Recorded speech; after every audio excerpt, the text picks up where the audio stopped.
fields. There it goes. There goes Dean. He slides in. He's safe.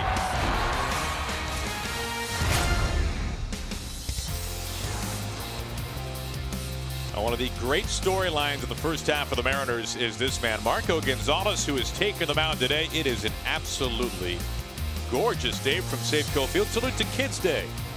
As we honor the young Mariners fans, they will be running the bases post-game. Welcome inside Safeco Field. Mariners baseball on Root Sports. Marco Gonzalez taking on the Chicago White Sox. The rubber game of this 3-game series. It is absolute heaven out here at Safeco Field. As Tim Anderson leads things off for the White Sox, Mike. One of the things that we know about the White Sox is they're going to be aggressive, and it will start with Tim Anderson. 21 stolen bases. That is second in the American League. Avisel Garcia, the cleanup hitter, a 3-run home run in last night's ball game. Adam Engel will round out the 9 for the White Sox. Marco Gonzalez, a 10-game winner. 3.41 ERA, 98 strikeouts over 22 walks. He throws a lot of strikes, quality strikes for him. Opponents hitting .258 against Marco.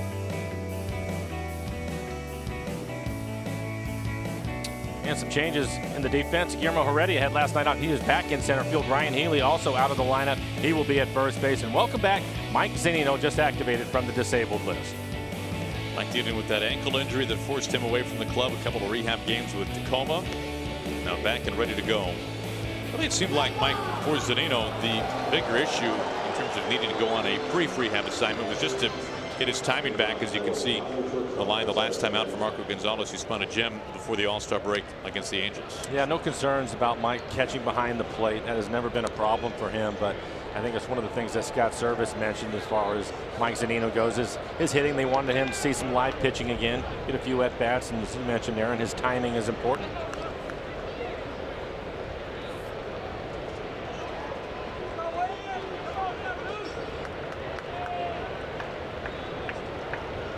Marco up on the mound and ready to go. His first pitch coming home. Just a touch low for ball 1. You can see his average fastball at 90 miles an hour. Cutter, curveball, changeup for Marco.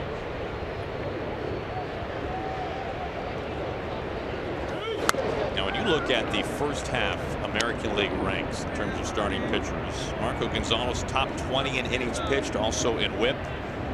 10th in earned run average, 7th in strikeouts to walk, and also 2nd in ground ball double plays.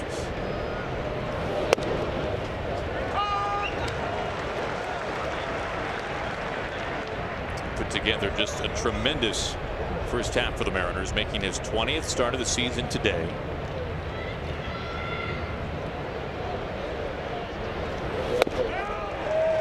Two and two. And that was the really good changeup, 83 miles an hour. His last outing against the Angels really pitched well. 7 innings, just 2 hits. Allow an earned run. Only threw 82 pitches in that outing, 57 strikes. Healy after a day off yesterday. Now number 1.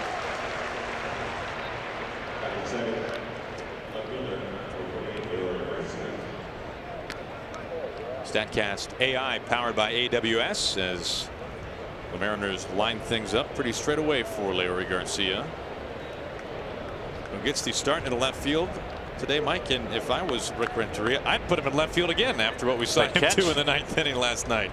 Yeah, able to take a home run away from the Mariners. Rob Haniger of a dinger. Incredible catch. For Mitch, that would have been his 19th home run on the year. I'll go back to it. Mariners were trying to get something going offensively. Just 2 hits in the ball game, but with a runner on, Mitch Haniger trying to get him on the scoreboard. But there's the great catch, perfectly timed.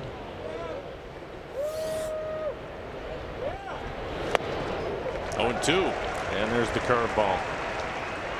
And one of the things that you and I were talking about in the first game of this series was Wade LeBlanc and how well he pitched and how often he threw his curveball. And what an effective pitch it was. And I think Marco will do some of the same today. Use his curveball, maybe a little bit more.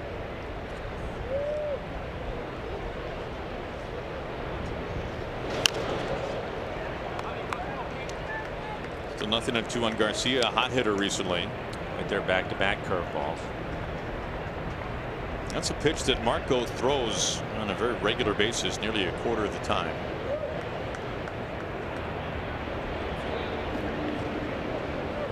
Another 0-2.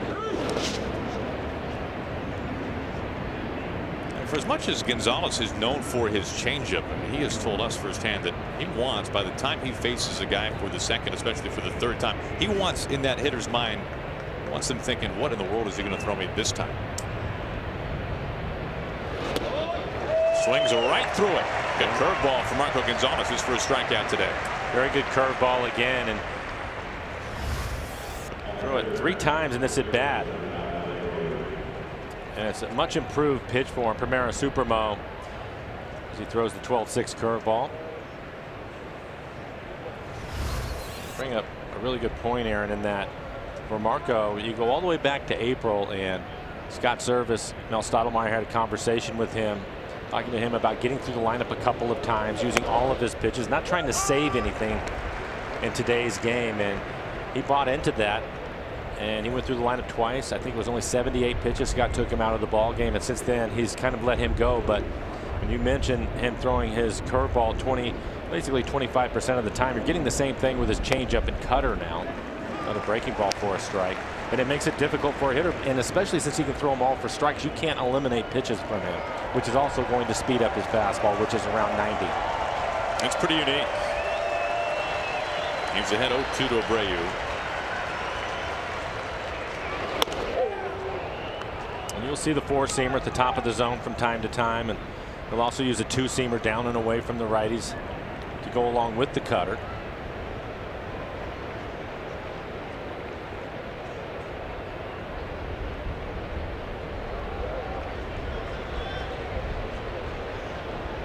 The 1-2. Right back to Zunino's glove. Couple of strikeouts and a 1-2-3. Top of the first for Marco Gonzalez.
The lineup looking for a little punch in this one today. And a regular looking lineup. Some changes yesterday, but back to the normal lineup. D. Gordon going to lead things off. 22 stolen bases for D. He has 5 hits so far in the series. Denard Span hitting 6th. Will be in left field.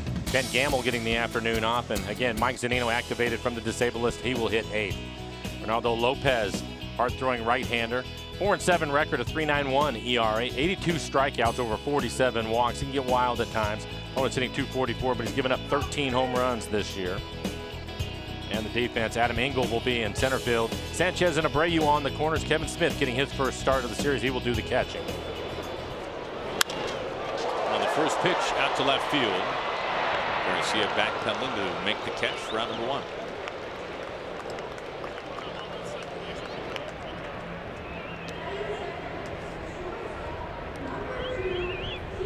Ronaldo Lopez, just 24 years old, out of the Dominican Republic. Part of a pretty big trade that the White Sox pulled off in December of 2016 with the Nationals. That was the Adam Eaton deal. White Sox getting Lopez and Lucas Giolito, who was a former first-round draft pick by the Nationals, who has really scuffled this year for the White Sox. But they got back in return for Their center fielder at the time, Eaton, two guys that they thought could really be a part of the rotation for years to come.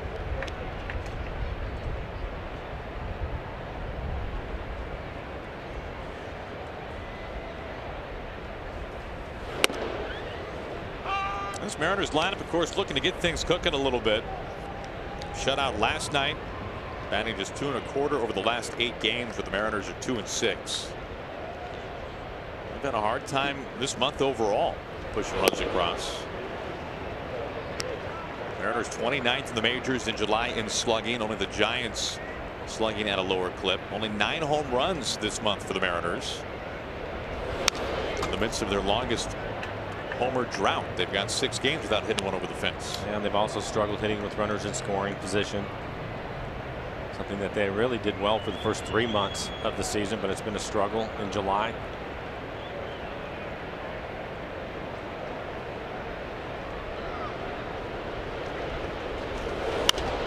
Lopez, his last outing was on the 14th before the break against Kansas City. 7 2/3, 5 earned runs. Picked up a couple of home runs in that outing. And his slider has been his best pitch. Opponent's hitting .225 against his slider.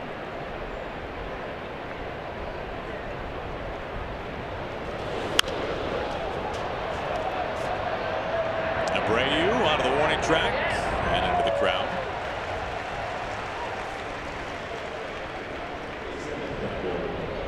Abreu, all-star first baseman for the White Sox. I'm not sure exactly, Mike, what the steamy temperatures on the south side of Chicago might be today, but I have a feeling for the White Sox and for everyone else, they are awfully happy to be here at Safeco Field. It is a gorgeous day here at the ballpark. Perfect day.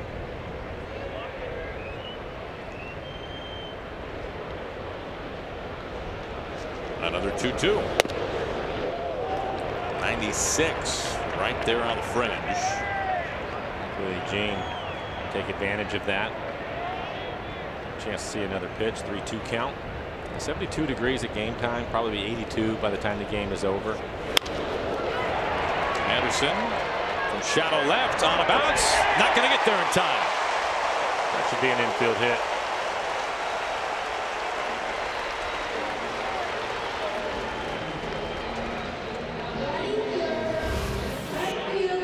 Sucremo. The ball comes up on Anderson a little bit, able to field it cleanly. Doesn't get much on the throw. You can see him throwing off his back foot. Segura with good speed is able to beat it out. Just knocked the glove off of Abreu at first. So comfortable temperatures and a little bit of a breeze blowing out to right here at Safeco. Infield base hit for Segura. You can see where he ranks in the league. Only D. Gordon with more. 3 ahead of Altuve.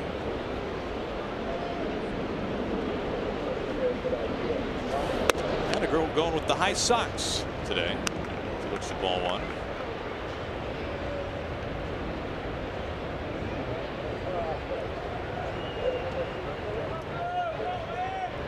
Mariners Sunday home unis, maybe the best in baseball. Yeah, I would agree with that.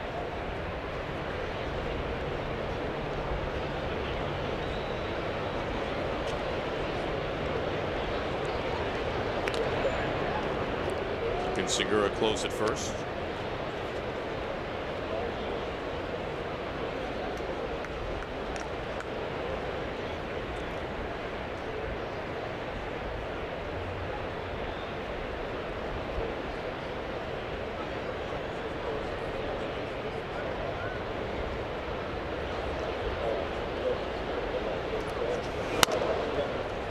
Missing up high with another fastball. 2-0.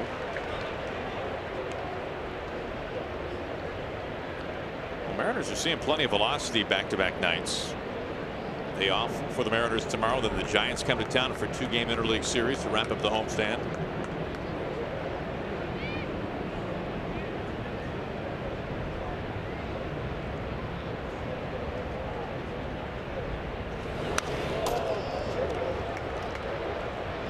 The good news for the Mariners, they will not have to face Madison Bumgarner during that series.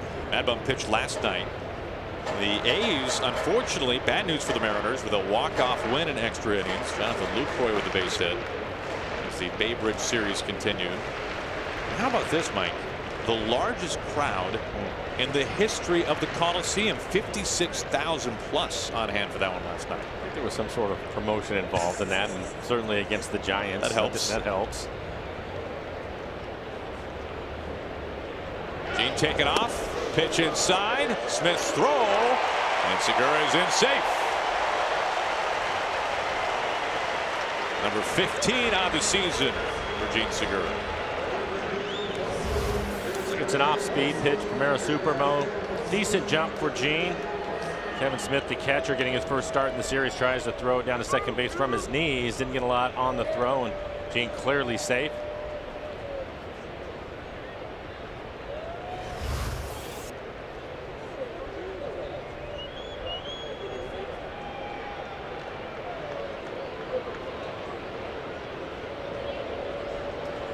With the runner in scoring position, the 3-1.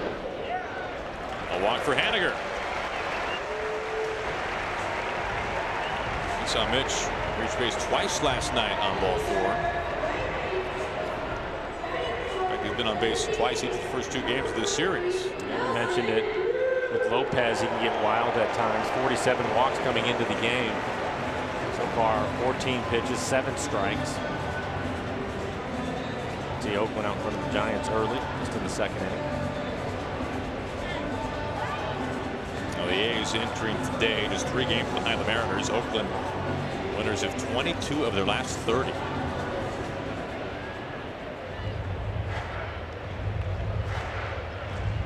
Nelson drove in a couple of runs in the first game of this series. Mariners winning that game 3-1. Mariners taking game 1, dropping last night. Today the deciding game of the series.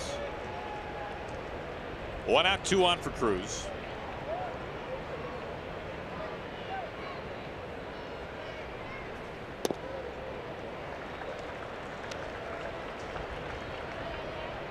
It's ball 1 to the last 3 hitters now for Lopez. No surprise, good numbers for Nelly with runners in scoring position.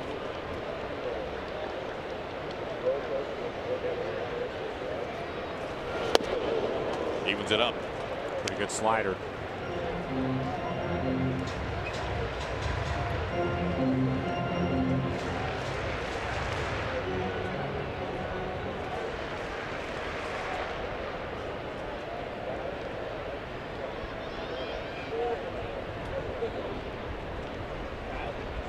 The 1-1 to Cruz.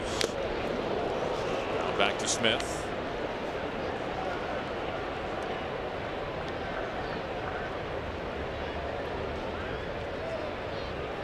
Good crowds for this series. Next weekend, a lot of fans at the ballpark.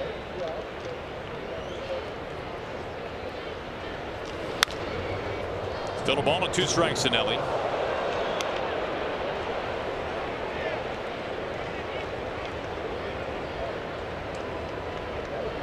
Nelly actually hitting better than you really want him to, with runners aboard as compared to when the bases are empty. He's got 2 on with 1 out. Mariners in business with something going here in the bottom of the first inning. Over Abreu, just off of his glove. Everybody moving up as Haniger had to wait. Make sure that ball fell back down to the dirt. Bases are loaded. That is such a tough position to be in when you're a base runner.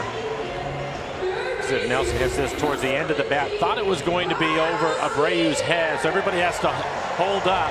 Goes off the top of his glove. Fortunately, it goes behind him. I thought he had a chance to make a play either at second or third, but doesn't see that. Turns around and looks towards first. The pitcher isn't there, and a great situation for the Mariners and Kyle Seager.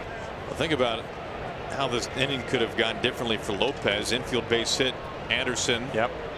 Barely does not get Segura at first base. This one hitting the webbing of Abreu. There could be 3 outs in this inning. Instead, there's just 1 down and the base is loaded. Sanchez in on the grass at third. The rest of the infield is back. Outfielders are deep.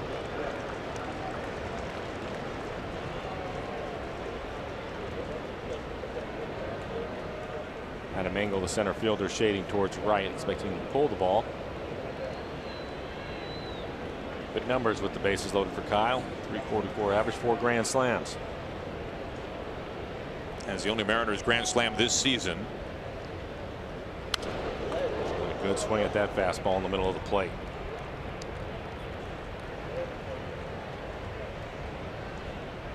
Now Lopez, a right-hander, has been able to limit damage against lefties. Although he's given up 7 home runs to left-handed bats like Seager. They're hitting only .235 against him. He'll mix in his changeup a little bit more to the left-handers.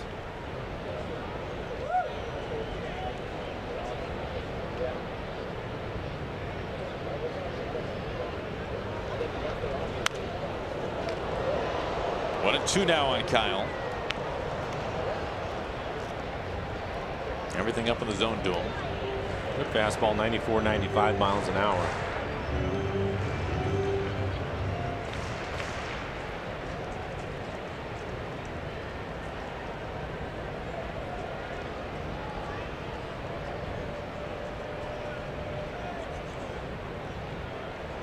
Shift on, 1 out, bases loaded. A lengthy first inning here for Lopez. Already 22 pitches.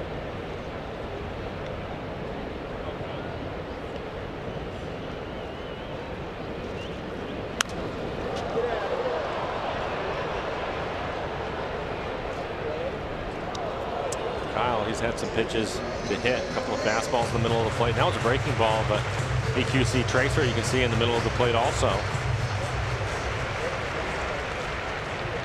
This is what Scott Service talked about a couple of times during the first half for Kyle. His plate discipline has never been better. Just needing to make better contact with pitches he can do damage on. Again, the 1-2. Evens up, 2 balls and 2 strikes.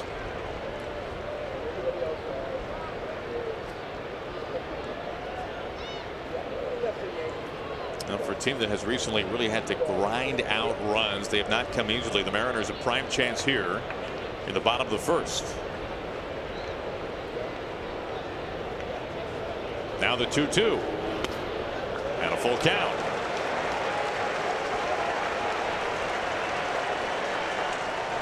Bernard Span waiting on deck. Bernard hitting 6th in the lineup today. Now Segura saw 8 pitches. This next one will be number 7 to Seager.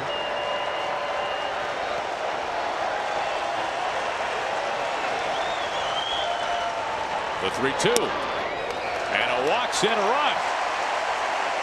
Mariners have taken a 1-0 lead. RBI, the patient wave for Kyle Seager. Kyle now 57 RBIs on the year.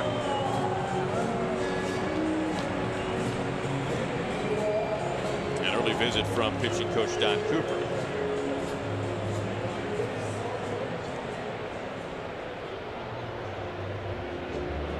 Like I was thinking when we saw a couple of those pitches up in the zone to Kyle.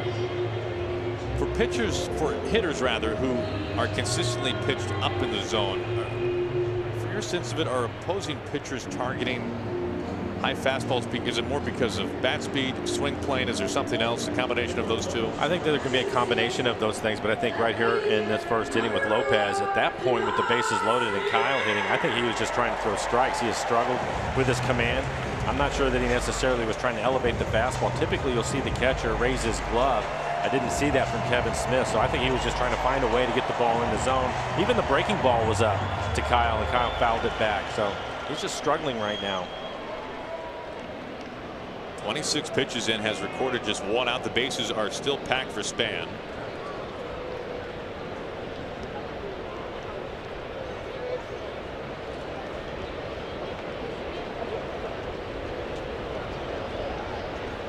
Swinging away, roped right field, and a foul ball.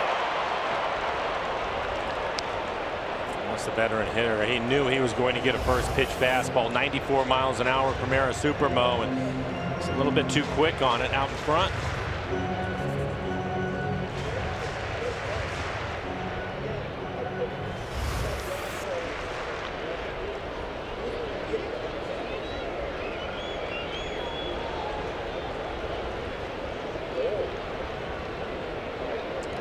out well in his career with the base loaded .344 average, but he had a grand slam.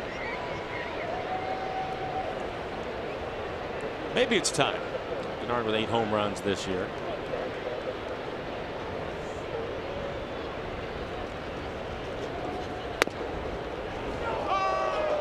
Upper inside corner, 0-2.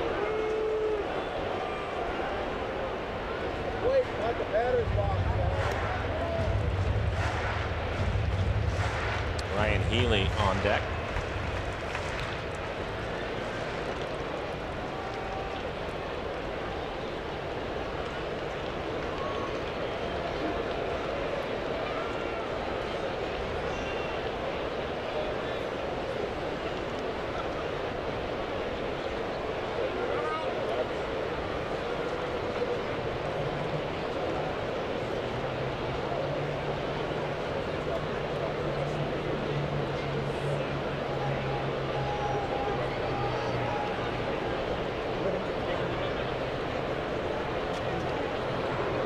To Span.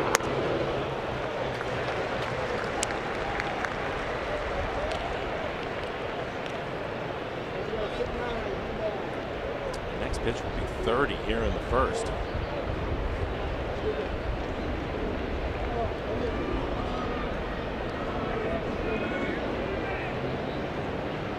As this one might turn out, Renteria might be happy that his bullpen was rested last night. One out, bases jammed, and an even count. Not missing by much.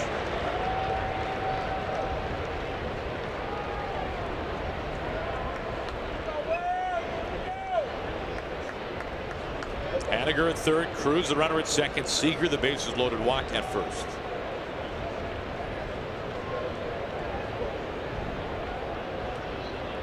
There remains a lot of room down the right field line.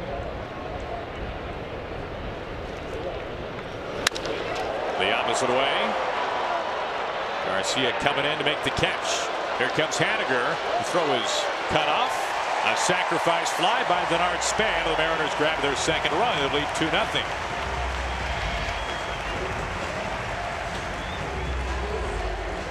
And another good at bat from Denard Span. Ball's behind in the count, 0-2 right away. Finds a way to get that runner in. Primera Supermo. Fly ball just deep enough out into left field. Garcia, not a strong throwing arm. Good speed from Haniger. Scores easily.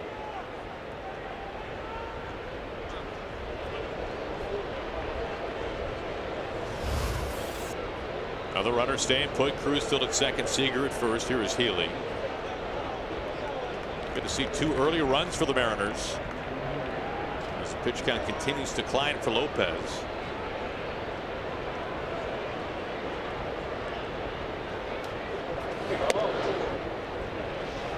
Missing for ball 1.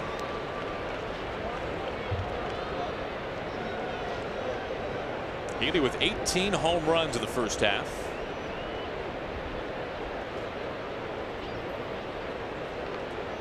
16 runs allowed and now 20 starts in the first inning for Lopez. Keep an eye there at second base on Cruz.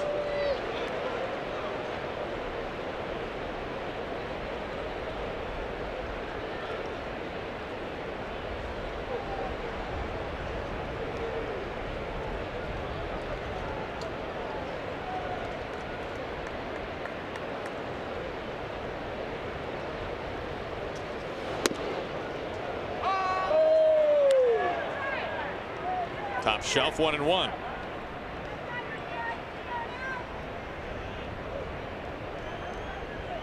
Vogelbach getting the start last night at first base. Healy a night off.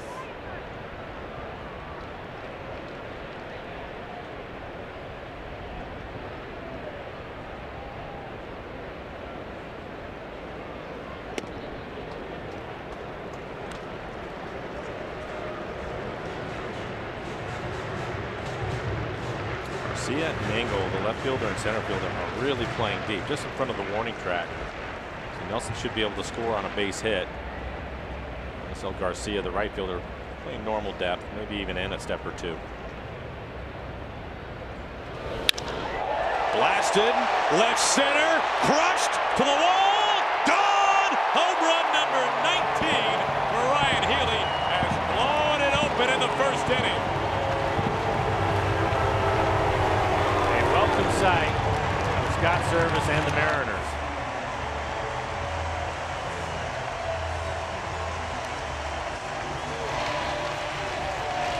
And some really good at-bats, quality at-bats. For Ryan Healy, the outfielder's playing on the warning track, so he just hits it over their head and over the fence and everything else out into the bullpen. For Ryan, his 19th home run on the year, full extension on the home run. The bullpen likes it. Jason Bradford with a thumbs up. Base is clean for Mike Zunino. First at bat coming off the DL today. It's great to see here in the first inning. Takes a lot of pressure off of the offense. Able to take advantage of a pitcher that his command just wasn't there. Good fastball at 95, but having to throw it in the middle of the plate. Lopez has now given up 14 home runs on the year.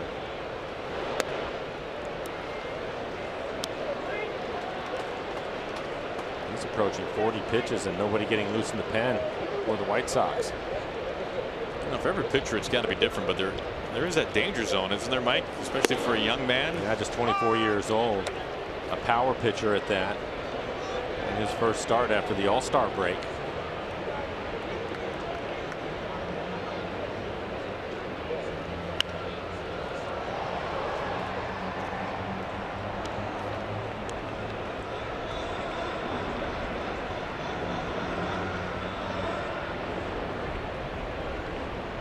Mike behind 1-2.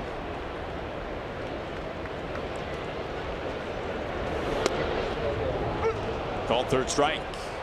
That ends the inning, but a very productive one for the Mariners. 8 batters and a 5-spot hung on the board, thanks in large part to Ryan Healy, his 19th on the season, coming with 2 men on base.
Seattle Mariners baseball on Root Sports is brought to you by Safeco Insurance. Find a local agent at safeco.com. Do more.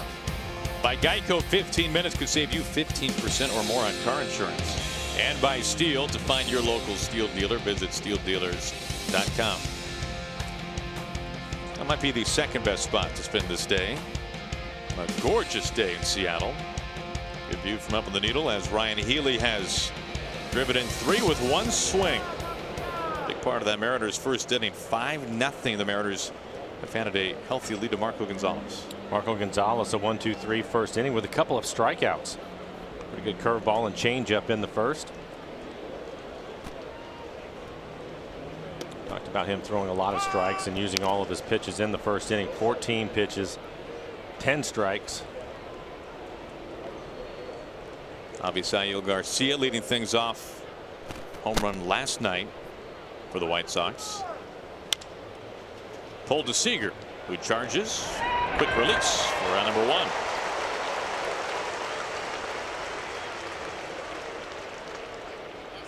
Now, Mike, we've heard Seager talk about how that is his favorite play to make, especially if it's even a higher degree of difficulty. Even if it's a barehanded play. Right, I think that's probably more what Kyle is talking about. Yeah. Is that kind of unanimous for every third baseman? Is that the favorite play to make?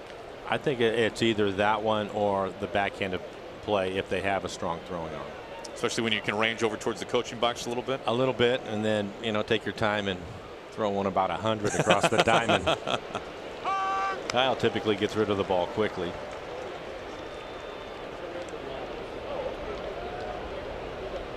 Now Davidson has had some swing and miss problems this year. Does have 14 home runs.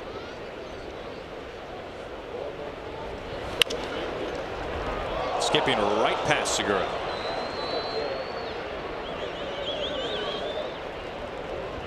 For Davidson, 109 strikeouts on the year, but he squared this up. Hit right on the barrel. See that second hop, how it comes up on Gene. Straight up in the air, right over his glove. You give that an error on Segura. 110 miles an hour off the bat.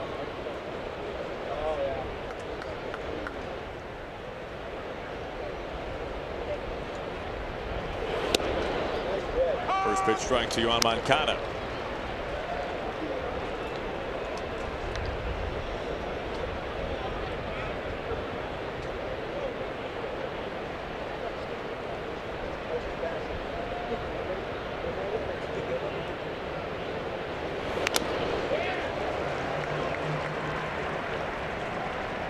Marco has been working ahead so far to, it seems like, almost every hitter so far. It's 0-2 now on Moncada. 5 out of the 6. First pitch strike. The only man he missed with the first pitch was the leadoff batter Tim Anderson, who he got the ground out.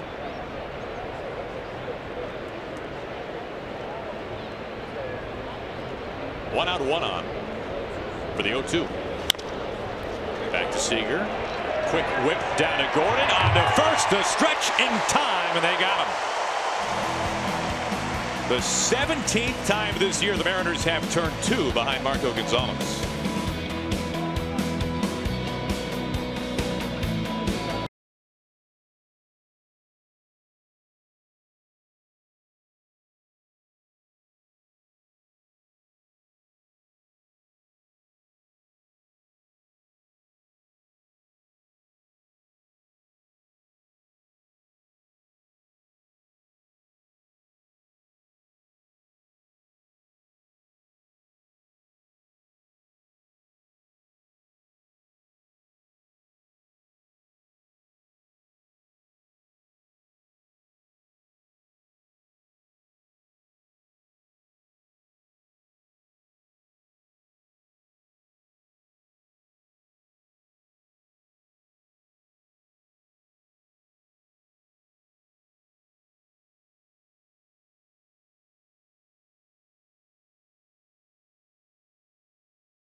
By T-Mobile, how we look at that double play?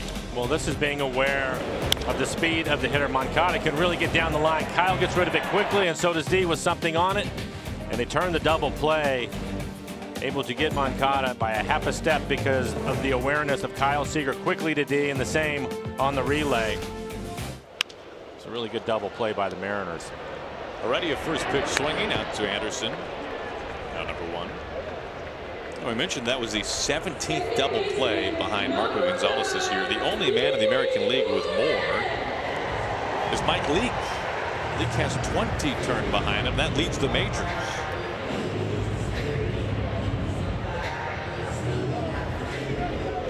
Back to the top of the order, D. Gordon. Now Lopez really needed that quick out to begin this inning after a long first. 40 pitches in the first inning for him.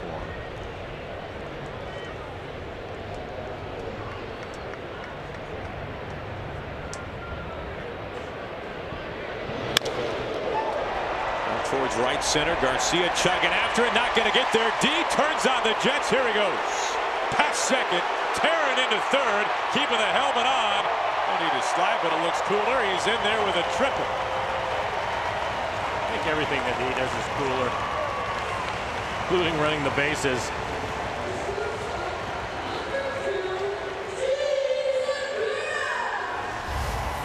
And we'll take a look. They're shading him towards left center field. He finds the right center gap. Avisel Garcia, the right fielder, not able to get to it.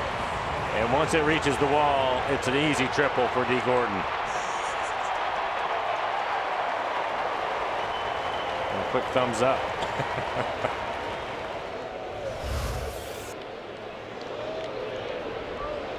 Infield in all the way around, 1 out. Segura spins away from ball 1. For D, a good sign for the Mariners. 6 hits in the series so far.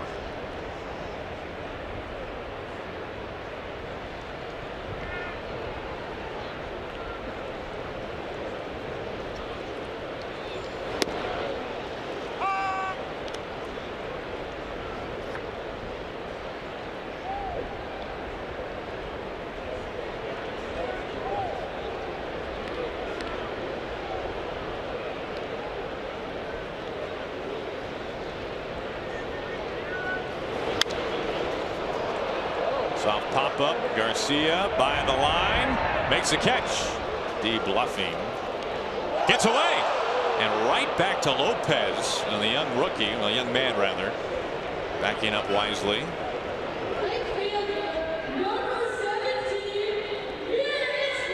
Keeps D at third.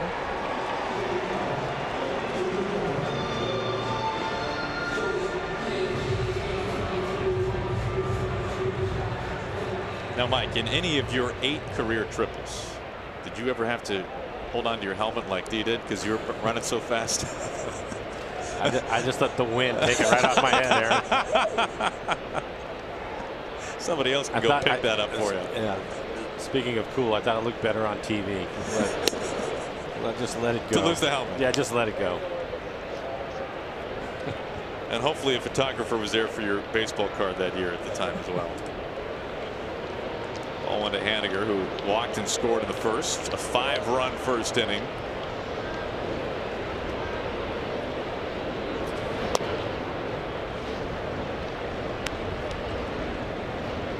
No problem with velocity for Lopez. 97 on that fastball.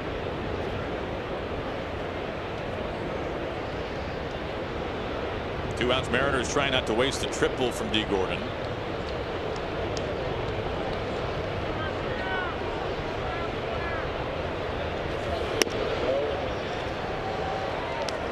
Close, barely missing. 3-0.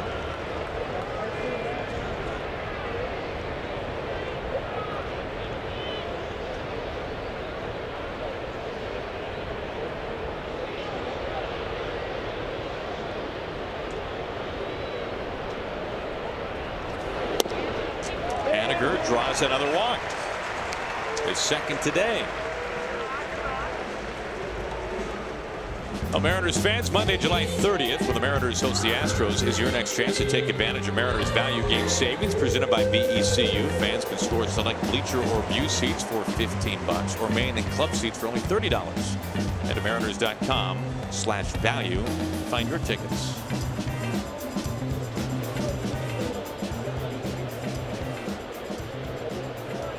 Haniger has drawn 4 walks dating back to last night.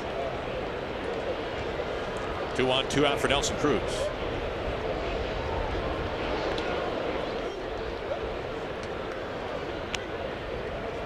Nelly with a looping single off the leaping glove of Jose Abreu at first base in the first inning. Going the other way, and you can see the defense for the White Sox. The right side of the infield is wide open.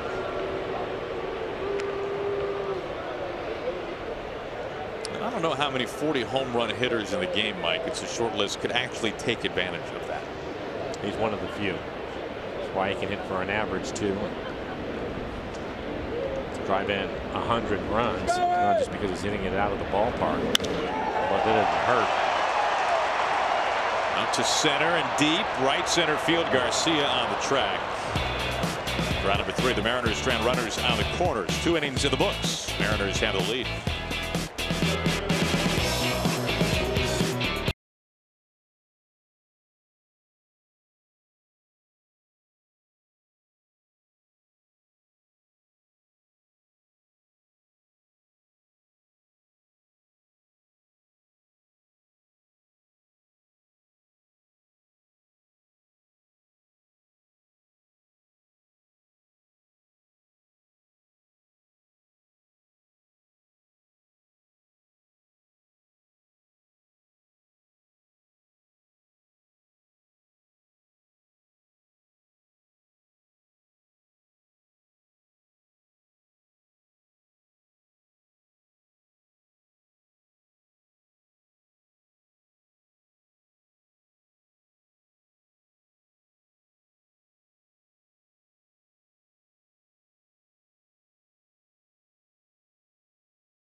A 5-0 lead as we start the top of the 3rd.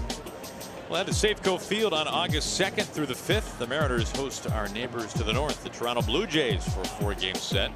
Get seats while they last by heading to Mariners.com. Mariners baseball, true to the blue.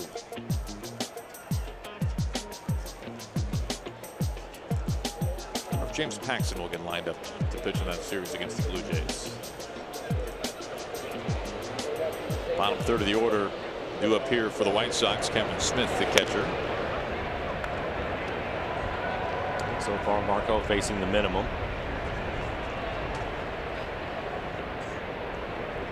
Helped up by that inning-ending double play in the 2nd.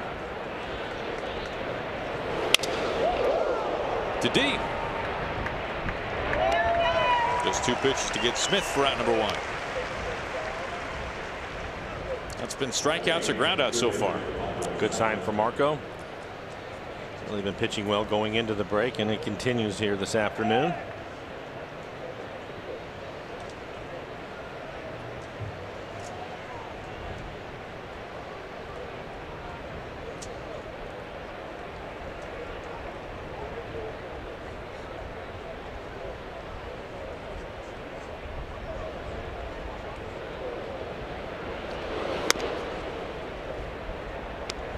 Missing ball 1 to Yolmer Sanchez, number 8 hitting 3rd baseman. And a couple of really slick plays at 3rd last night. I thought that was one of the keys for the White Sox. It's a team that has struggled with their defense this year. They are last in the American League in fielding percentage, but they had an exceptional game last night.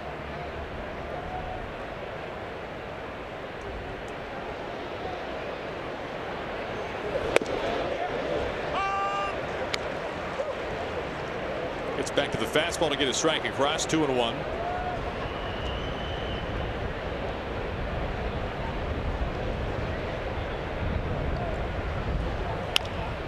Right to Seager. 2 outs. Well, they weren't all going to be strikeouts or groundouts. Well, the Orca card is all you need to ride the Sounder train. Link light rail, buses, ferries, and streetcars. Learn more at getorcasmart.com.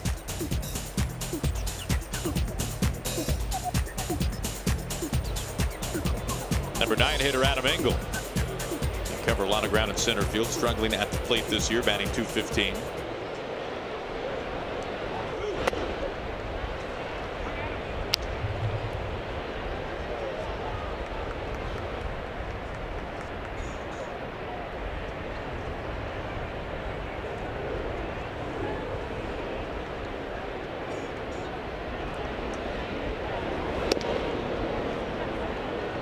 Falling behind 2-0, just like he did to Sanchez.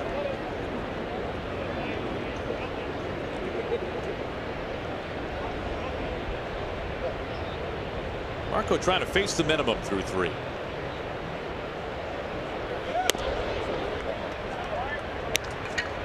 First 3-ball count of the day. A little bit unusual for him. Throws a lot of strikes and first pitch strikes, but that has not happened in this inning.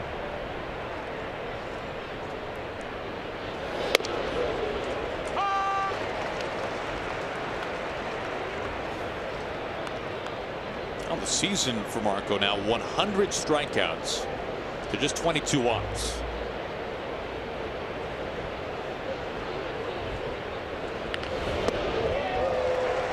Gets it back to a full count now.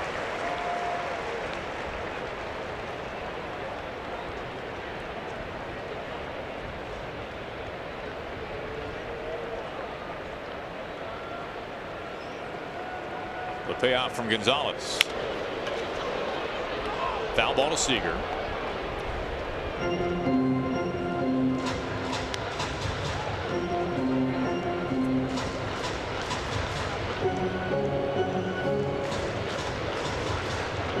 A full crowd today, and a glorious day to be at Safeco Field. Deciding game of this 3-game series. The Mariners and the White Sox. Game 1 going to the Mariners. Diaz recording his 37th save of the season. White Sox winning last night. LeBlanc was the big storyline in game 1 for the Mariners. 10 strikeouts, tying a career best.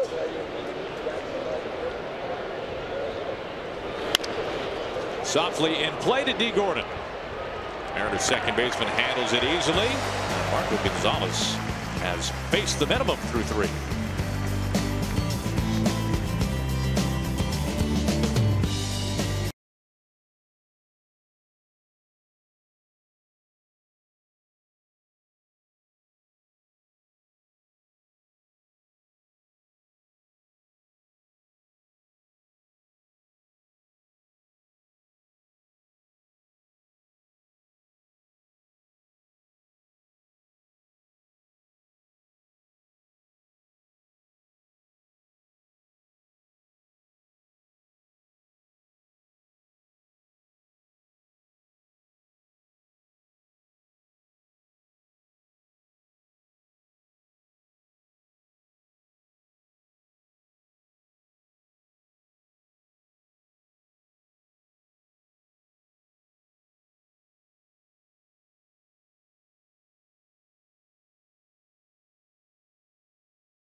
Control 5-0 as we go to the bottom of the 3rd. We'll take a look at our CenturyLink What's Next. A day off tomorrow for the Mariners.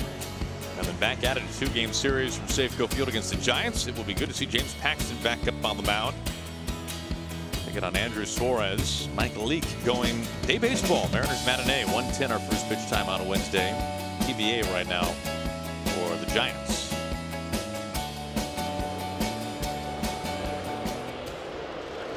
Seager leading things off. Slaps this to left. Garcia right there. Second straight inning. Lopez has recorded the first out on the first pitch. I think for the Mariners, they understand that there's a pretty good chance they're going to get a fastball probably in the middle of the plate, since he's had some command issues, and Kyle hitting the ball hard but right at the left fielder.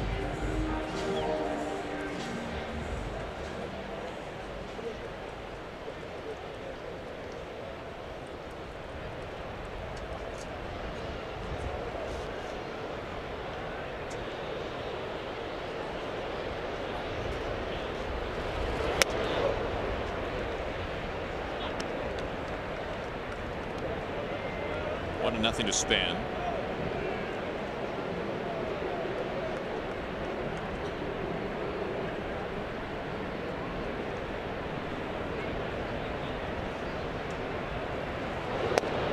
Taking all the way, looking at a strike.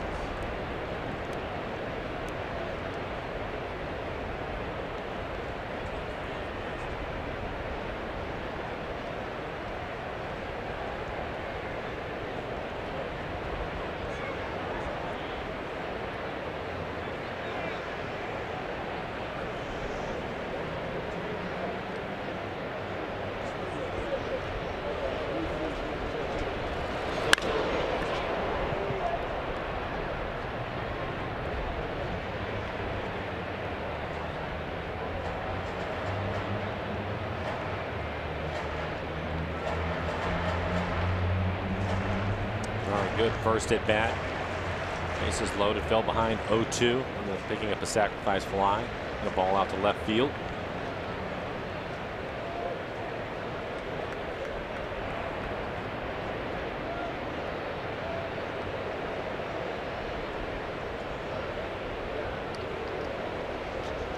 The 1-2.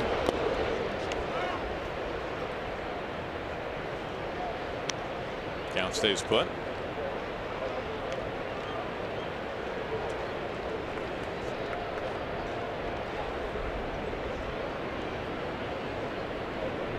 One out, nobody aboard, bottom of the third. Mariners getting all 5 runs in an 8-batter first inning. Time called.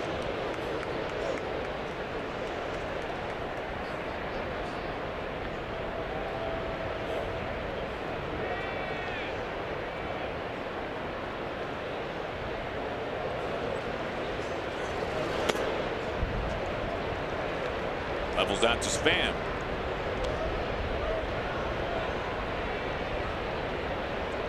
Well, the Mariners on the next road trip facing the Angels. Angels right now a game under 500. 49-50 there. 16 games out.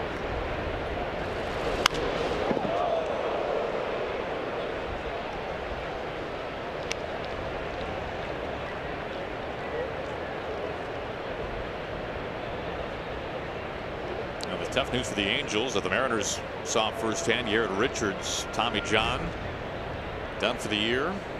Nearly had Tommy John a couple of years ago. Instead opted for a quicker treatment. This time is called. Lopez was into his windup. Denard has stepped out on him a couple of different times and a little bit frustrated by it. Mariners are 7-5 against the Angels this year.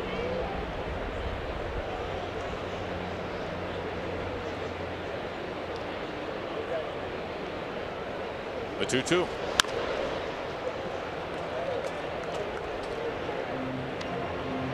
Next pitch will be number 8 to Span. Mariners had some lengthy at-bats in this one. Segura, an 8-pitch at-bat at the first, ended up with an infield single. Threw 40 pitches in the first inning.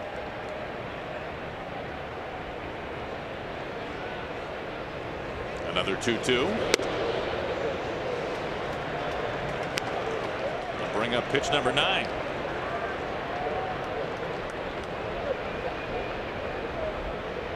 Ryan Healy, 3-run home run in the first.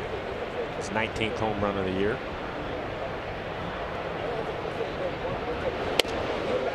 Works a walk out of it. Third, make it the fourth walk today.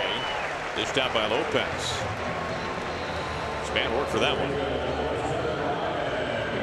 You know, Mike, when you look at these White Sox, last year they still have a little history in the outfield. Granted, some nerdy history. Now, Larry Garcia is in left field, right? Now, in right field, how about Sail Garcia? Now, last year, not only did they have those two Garcias in the outfield, Mike, they had a third Garcia in the outfield. They had an all Garcia outfield. They had Willie Garcia in the outfield as well, Mike. It was the first time, can you believe this? The first time there has ever been 3 outfielders starting a game all with the same last name. Now, you feel free to take that, Mike, and on the off day tomorrow, people you run into, use that. Impress people with the knowledge. The first time that all 3 outfielders had the same last name. Starting a game. Starting a game. Now the Alou brothers. Exactly. Yes. In 1963, Matty, Jesus, and Felipe all played together in the outfield at the same time. But Mike, they did not start the game. And we're looking for starters here, Mike. We're not looking for guys off the bench. Popped up. Out of play.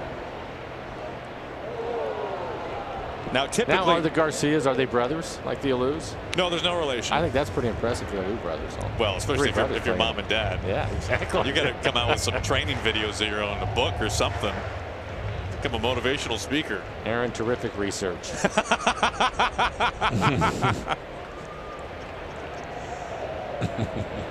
I know, Mike, I often blow you away with this type of insight, unparalleled research. If you like this time in particular.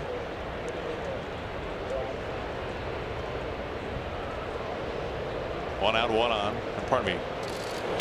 This is in the center and ducking in. It's a base hit.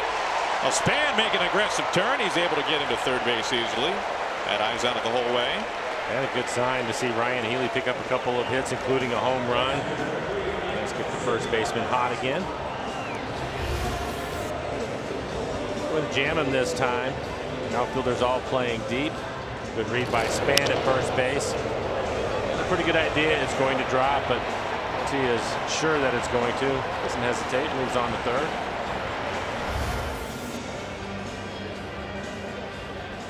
Runners on the corners for Zunino.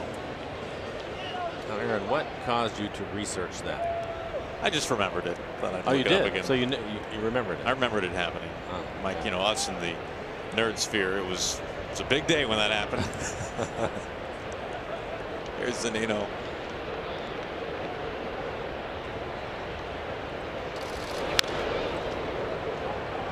Now, Rick Renteria, the day that this happened, Mike, was quoted as saying, and I'm imagining this is the tone that he used. Well, I know there's a little buzz about this. I guess we'll take whatever positive we can out of it. In other words, great. Yeah.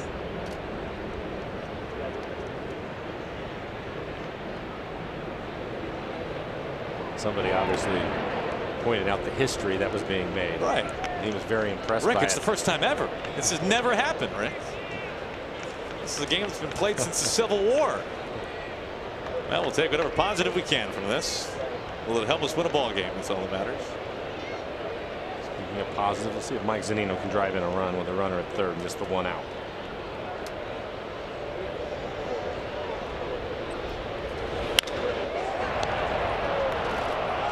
You got Span halfway in between. Smith running him back. Sanchez chasing him down, and now Lopez, the pitcher, has it. Anderson applies a tag, and now into third, out at third base. That did not work out well for the Mariners. It did not. Span and Healy cut down. 3 innings complete.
Seattle. Mariners leading 5-0. We hope you can stick around after the game for Mariners post-game, presented by Alaska Airlines.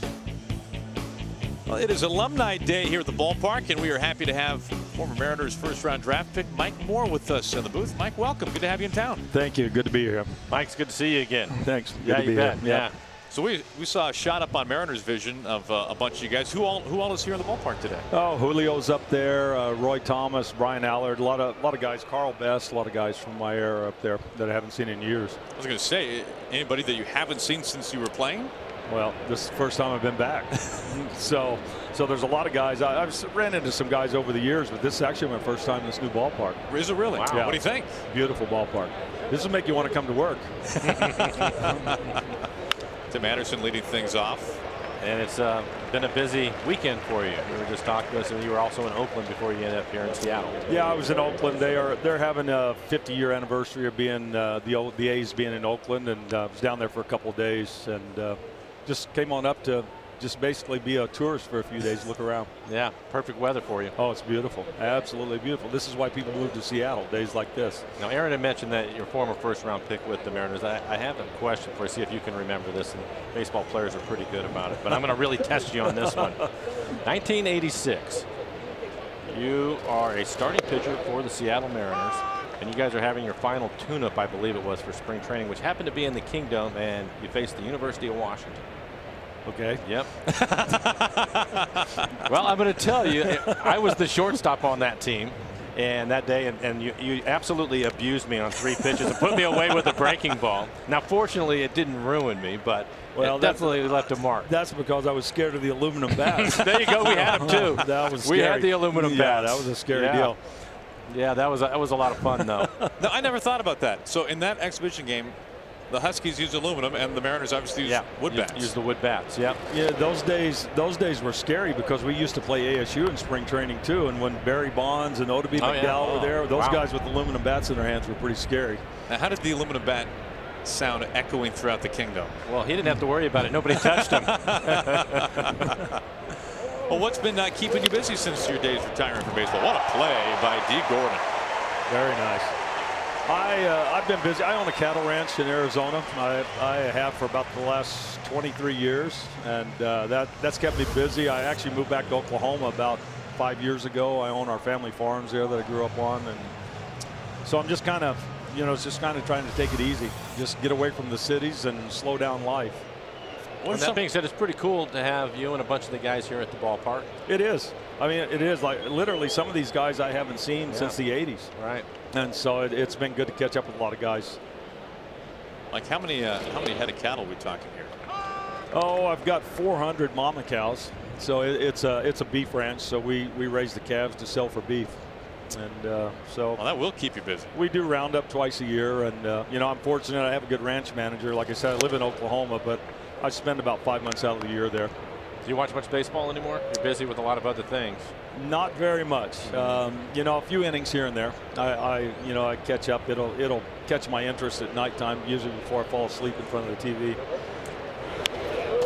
Found back 1-2 on Abreu with 2 outs here in the fourth. We were visiting with Mike Moore, former #1 overall draft pick in 1981. What was that like for you, Mike? In those days, you just talked to a couple of reporters, and then you went to the minor leagues. I mean, it wasn't a really big deal. They actually had to track me down. I was playing in a slow pitch softball tournament, and said, "Hey, you need to get to Seattle. They're going to draft you tomorrow." So away we came. Well, it really worked out for the Mariners, that's for sure. It's great to see you again, Good Mike. to see you, too. Thank you, guys. Mike, thanks for stopping by. I appreciate it. Glad you joined Safeco Field. Thank you. It's beautiful. Former Mariners pitcher Mike Moore.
fourth. We'll take a 9-inning lunch break and enjoy matinee baseball at Safeco Field on Wednesday when the Mariners host the Giants at a special 1:10 start time. You can pick up your tickets by simply going to mariners.com. That's a fun visit with Mike Moore as we take a look at Mariners calendar. Day baseball on Wednesday, just 2 games against the Giants. Mariners will spend Thursday traveling to Anaheim. Begin a road trip.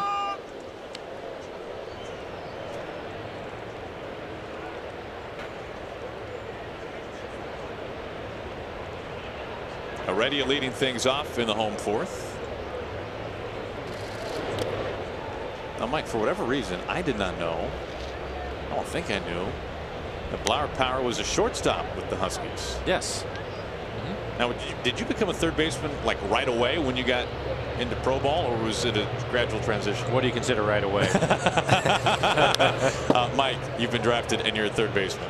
Well, yeah, it happened. It happened quickly, and it was obviously the right decision.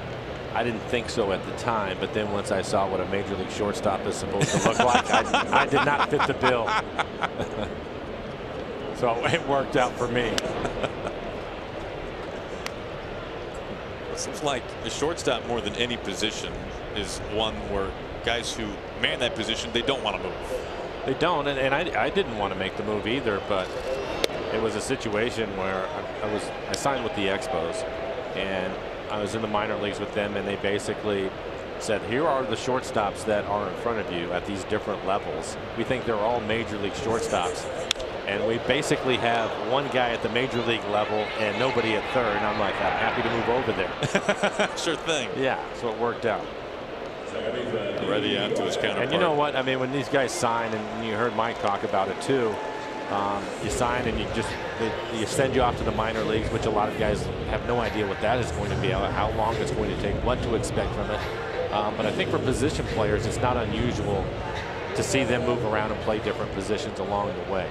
I think it's, probably 50-50 when you see guys that are going to sign. Most of them are guys that played center field, guys that played shortstop, guys that are potentially going to be catchers, staying in the middle of the diamond. Then you start to filter out from there.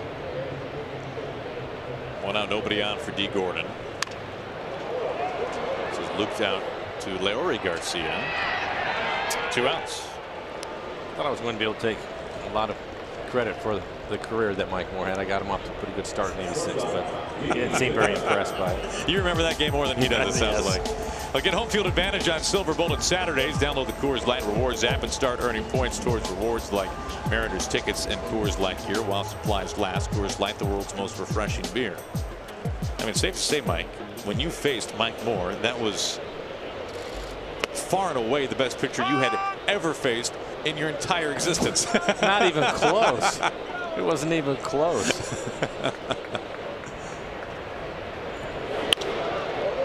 Segura lifts this out to center. Easy play for Engel. And the Mariners retired in order for the first time today. We've played 4 from Safeco Field. Mariners leading 5-0.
Marco Gonzalez, Mike, has just been pounding the strike zone all afternoon. He really has, and it's something that we're used to seeing in a lot of strikes. Struggled a little bit in the third inning, was falling behind some hitters, but ended up getting a couple of ground ball outs, and 1, 2, 3, 4th for him. And another curveball for a strike. That's now 44 pitches and 32 strikes. Garcia leading it off for the White Sox.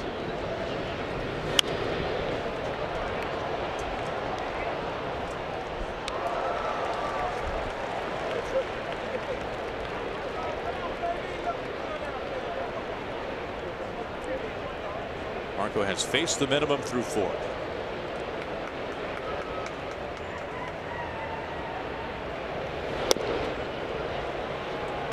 Pretty good changeup.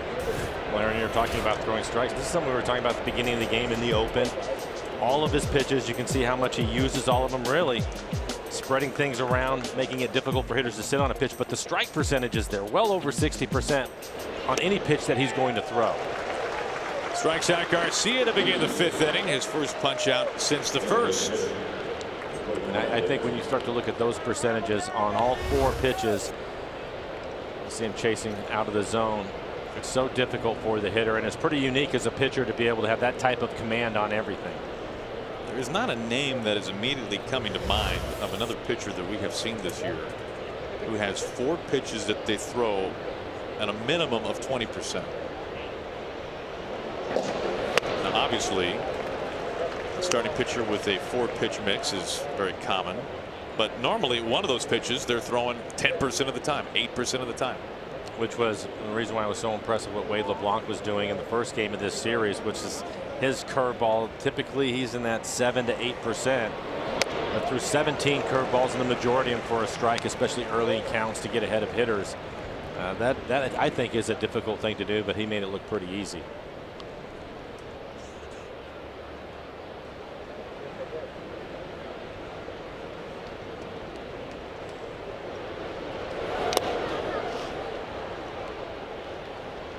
One and 2 on Matt Davidson. Davidson has been the only base runner today. Yeah. He reached on an error by Segura on a ground ball that skipped past him at 110 miles an hour.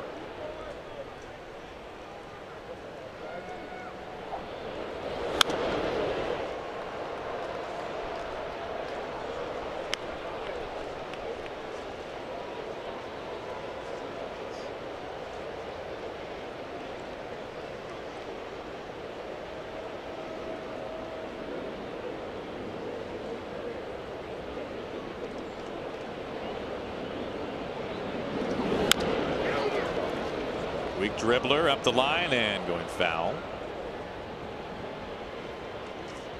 Still 1 and 2. Oh, the Mariners host the Astros for a midweek matinee on a Wednesday, August 1st at 1:10. The first 20,000 fans receive a pack of Topps baseball cards featuring all their favorite players, including, of course, James Paxton, Nelson Cruz, D. Gordon, and the rest. So just go to Mariners.com to pick up your tickets.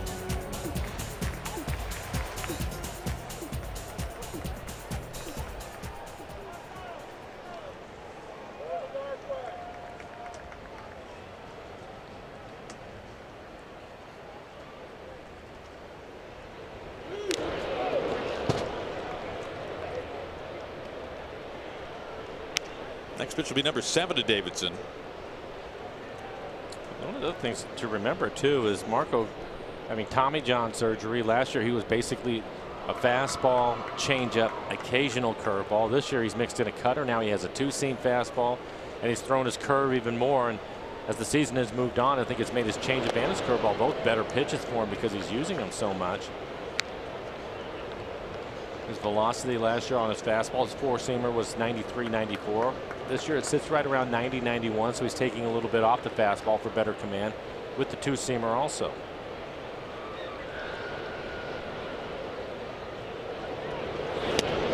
Swings right through it. Back-to-back strikeouts for Marco Gonzalez in the 5th.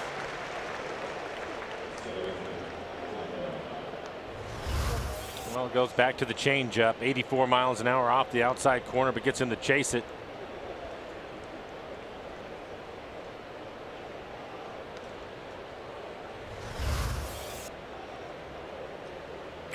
the things that he is doing, we saw this in his last outing with his cutter. He was throwing it in on the hands of the righties, but now it started off the plate away and catch the outside corner. Strike one of Moncada. Saw his 13-game on-base streak snapped last night.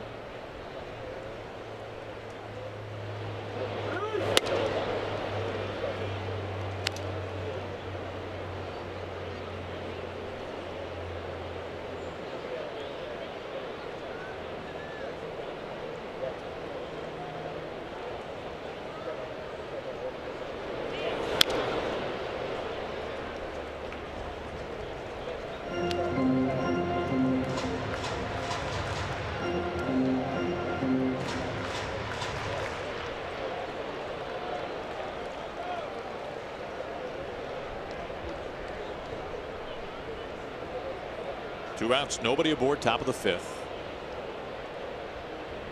The 1-2. Strike three call. Marco Gonzalez strikes out the side in order in the fifth.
Meet Mitch Haniger. Donate to Fred Hutch for your chance to meet the Mariners All-Star. Visit fredhutch.org/give.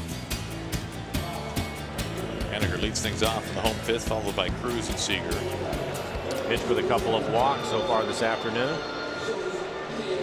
Also scored a run in the first.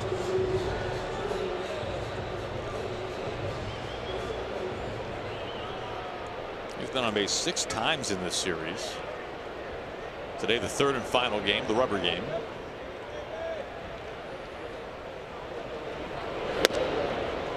Looks at strike one.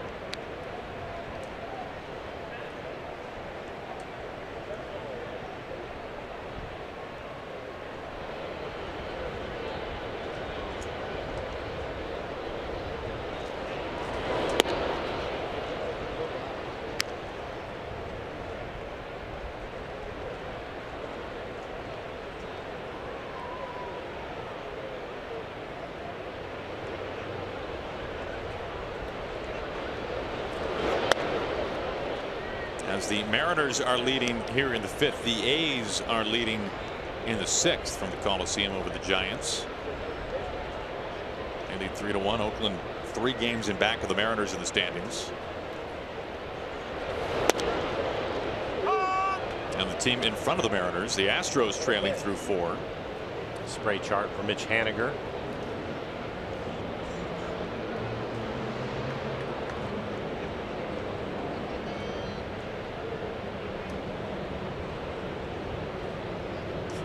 Shift on.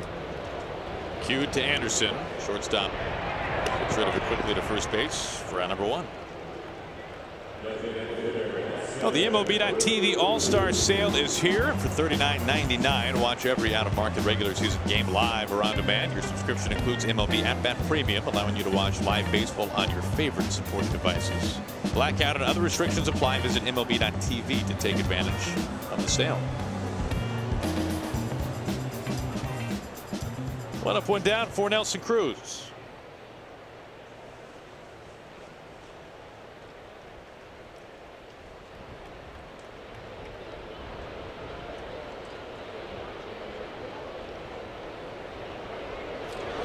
Nelly coming off of his 6th All-Star selection. We talked to Nelly in Colorado before the break about last year's All-Star game, and of course the photograph that was taken of Cruz and Joe West, home plate umpire, by Yadier Molina. And it was interesting hearing even the further backstory on it from Nelly, saying that he was trying to do that years ago in the All-Star game. In 2013 he first had the idea. And when he went up to the plate for the first time, ended up drawing a walk. He wanted to take the photograph with the first baseman, was the original idea. He drew a walk and he forgot his phone. He left it in the dugout. So that kind of spoiled that. Then his second at bat, he said, I'm not going to forget my phone this time. Had the phone in the back pocket, and he made it out. So he went 0 for 2 in some ways. And he decided, this time, meaning last year, let's just forget the whole needing to get on base thing. Let's just do it at home plate with the umpire. And I asked him if the first baseman for the National League in 2013, if there was some significance to, was it a good friend of his? Who was it? He said, oh, I don't know. I just figured to do it at first base. Looks like he needs a new bat. I would assume that if he's at first base and he had remembered his phone, now he's running the bases with a phone in his back pocket. Right. you don't think Makes that's a you great think idea? twice about breaking up a double play, right? That's true. You have insurance on that phone? But get this, he said that he had an artist do a painting of the photograph, the famous photograph that Molina took. He has the original. He had copies made for Molina and for Joe West. Cool. And they're all signed.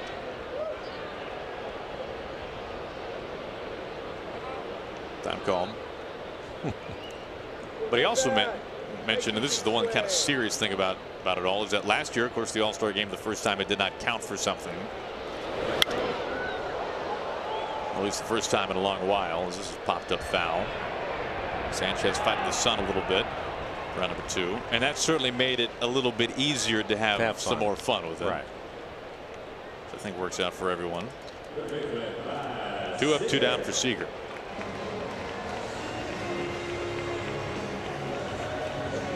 Trying to think. I think first, I know for myself, the first time that I noticed that type of stuff, guys having fun at the All-Star game, was Randy Johnson. I believe it was Larry Walker. No, John Kruk. When he threw the ball purposely over his head at 100 into the backstop. And started to have some fun. And then I think it was the following year, it was Larry Walker. And Larry put his helmet on backwards and decided he was going to be a right-handed hitter for the day. Now, Kruk was here last season with the Phillies doing TV for Philadelphia. They were here for interleague play. And we talked to John Kruk about that at bat. That was the same All-Star game where in the Derby, Griffey hit the warehouse in right field. As Engel flags us down, we'll pick that up as we have completed 5. Mariners leading 5-0.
of the game is Marco Gonzalez, especially in the 5th inning. Mike, he carved through the White Sox. Yeah, 3 strikeouts, a couple of them swinging, and then the final out looking on the strikeout, but just tremendous command today, throwing a lot of strikes, really working his way through the White Sox lineup without a problem.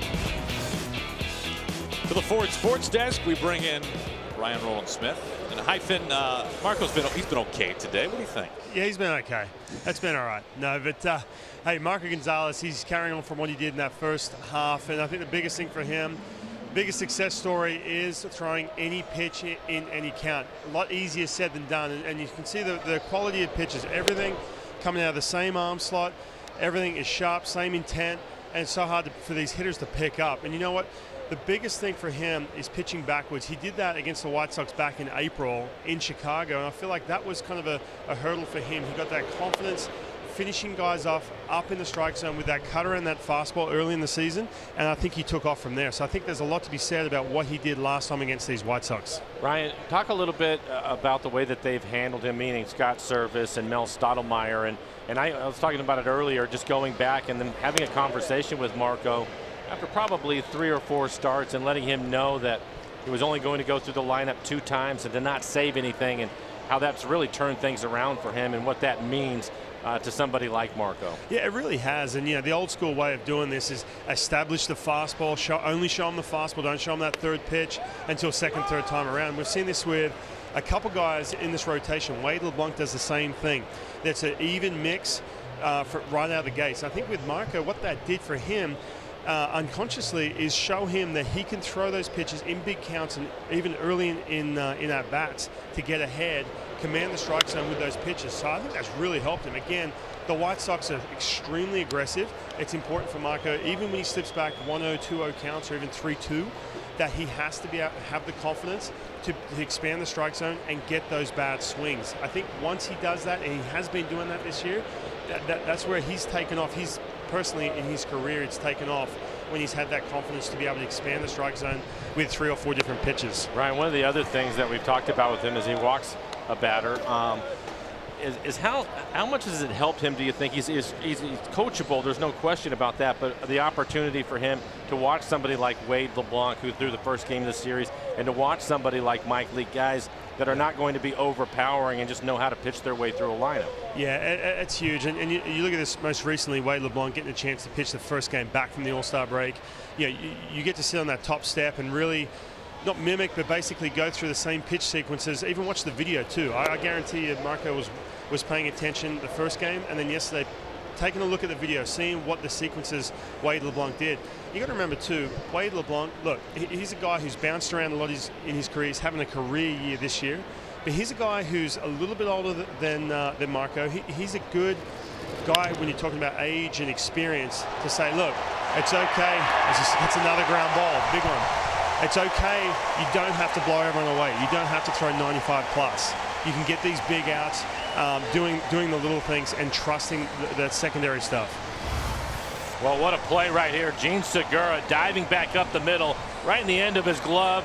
Quick flip and a strong throw from D. Gordon to get the double play. Tremendous defense by the Mariners. Again, this looked like it was going to be a base hit, but Gene Segura takes it away from him. Terrific play. Hyphen, as always, we appreciate the insights. We'll catch up with you more on Mariners postgame presented by Alaska Airlines. That's the other thing that Marco does is he keeps the infielders involved in the game, throwing so many strikes, working quickly. Angle does not go, ball 1. And now 18 double plays behind Gonzalez. Mariners have the top 2 guys in terms of turning 2 in the American League. Mike Leake leading everyone in baseball, not just in the AL.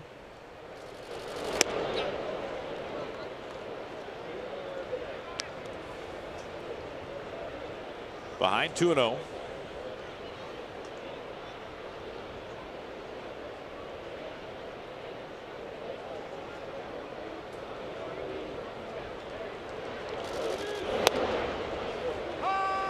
Back to the double play. And you can see the positioning back up the middle. I think that the umpire was a little bit distracting for Gene Segura too as he made the diving play. Jerry Lane getting out of the way. Up the middle, D. Off the glove. And kicks away. That's a base hit. Infield hit, first hit for the White Sox. Would have been a tremendous play by D. Gordon. Able to hang on to it. Adam Engel really runs well. Center fielder for the White Sox. It's the heel of his glove and not able to make the play. Now, is that a base hit? What goes in? What in your mind, Mike? And I'm not second guessing the scoring decision, but when you look at that, it took some extra effort from D ranging over, but a play that I'm sure D would say he would make or should make. I think it would take a tremendous effort for him to throw Engel out, because I am keeping in mind Engel's speed. I think if it's more of a routine runner, let's call it Davidson, who reached on an error earlier in the game, and it's the same type of ball, then I think that D is probably in no hurry, and he probably makes the play because of the speed of Davidson. But because Engel can get down the line, you have to take a chance, maybe charge it a little bit more, going across the diamond. Probably has to throw across his body. Everything has to be perfect on it to get it. So. Lifted out to left. Span looking and gone. Right on top of the out-of-town score. Excuse me, out of the manual scoreboard. And suddenly the White Sox are on the board. First two hits on the day, both coming home. Anderson's 14th.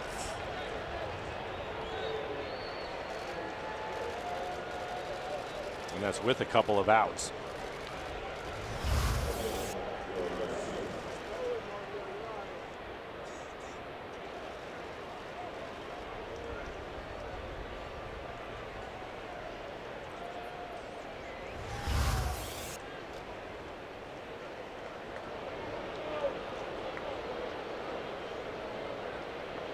Larry Garcia climbs in, fouls off the first pitch.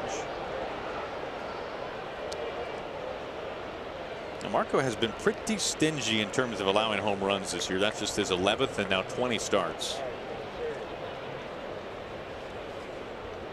And at the rate in which the ball is flying out of ballparks again this year, that's saying something. Ripping a miss to make it 0-2.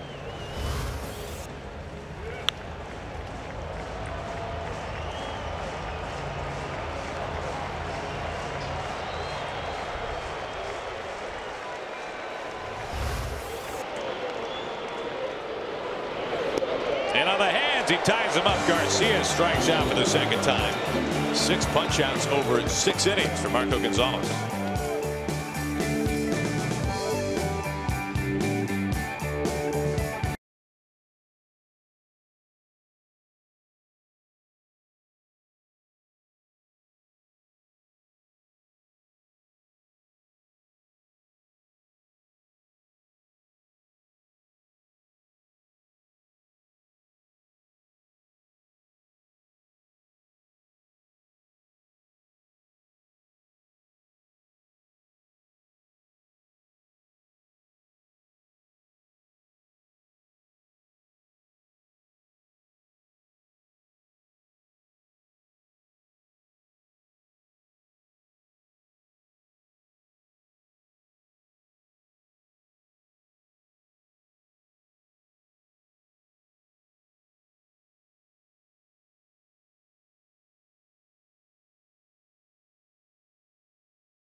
T-Mobile. Go back to the first inning, Mike. Brian Healy, a 3-run blast. Capping off the first inning for the Mariners. Scored 5 runs in the first, including that home run, the 19th home run of the year for Ryan Healy. And yesterday, often not playing yesterday's game, and a couple of base hits, including the 3-run home run for him today. White Sox on the board for the first time. A couple of runs at the top of this 6th inning. We go to the bottom half. Mariners still leading by 3. And the starter for Rick Renteria, Renato Lopez, mic'd up for the day. 5 innings, pretty good job to get it to 5 innings. He had to throw 40 pitches in the first, but 5 innings, 5 hits, 5 runs. All of them earned 4 walks, 1 strikeout, 89 pitches, 54 strikes. Luis Avilan will take over for him. 43 appearances, a 4.28 ERA, 30 strikeouts, 10 walks, and 27 in a third.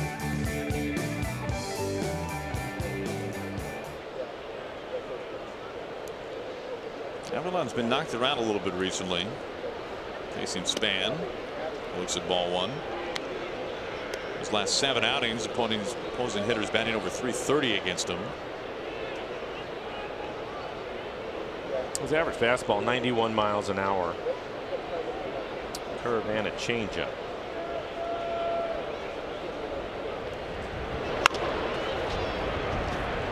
Moncada at second base. 1 out.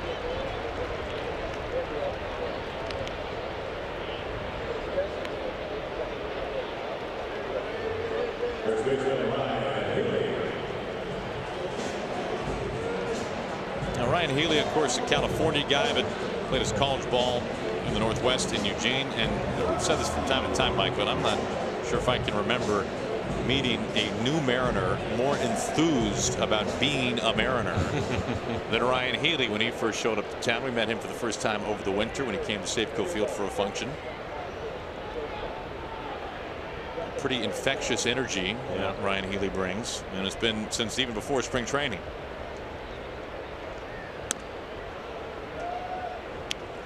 And even for a California guy, he embraces the rain. He says that a dreary Seattle spring day is his favorite kind of day. I don't know if it's better than what we got today. Yeah. But maybe also the change of the ballpark, this weather today. These things help. Especially the first one. Yeah. Mariners getting Healy this winter for Emilio Pagan. Saw Pagan make his major league debut last year. Worked out the Mariners bullpen. Really had some strong moments last season for the Mariners in relief.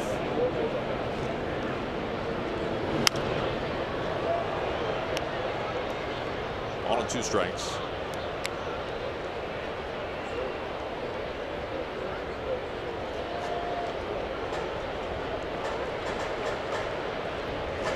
Yeah, really, when you look at Jerry Dipoto and what he has done since coming to Seattle, and of course he and Scott Service signing extensions, Scott most recently at the beginning of the second half, but things have really kind of calmed down in terms of all the trades for Dipoto since he first showed up on the scene.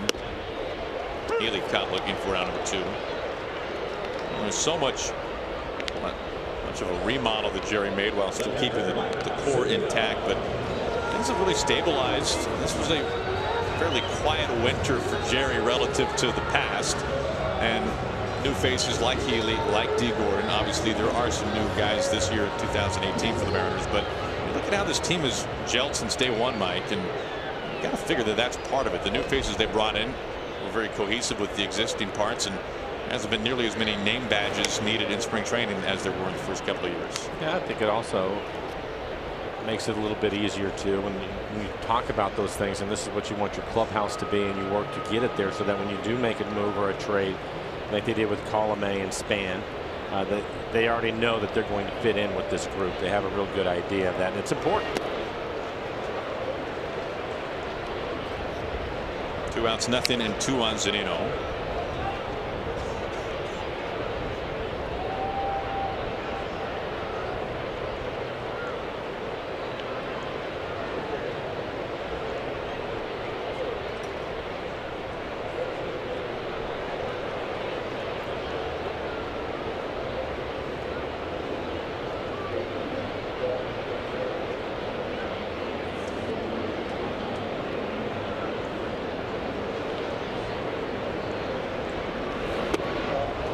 Swinging and missing for out number 3. Side retired in order. Who played 6? Mariners on top.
an afternoon it has been so far for Marco Gonzalez.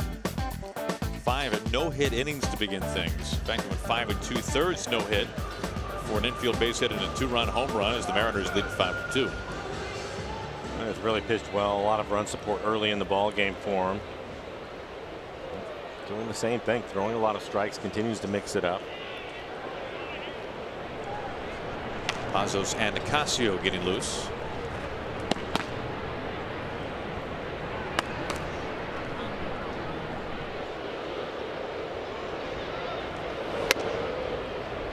First pitch missing to Abreu. Now, you know, for Marco Gonzalez, he really grew up around the game. You talk about kids roaming around in the clubhouse. That was Marco as a very young man. His father, Frank, was a professional pitcher and spent the back half of his career, the final years, maybe a better way to put it, of his professional career pitching overseas. He pitched in Venezuela, also pitched in Taiwan.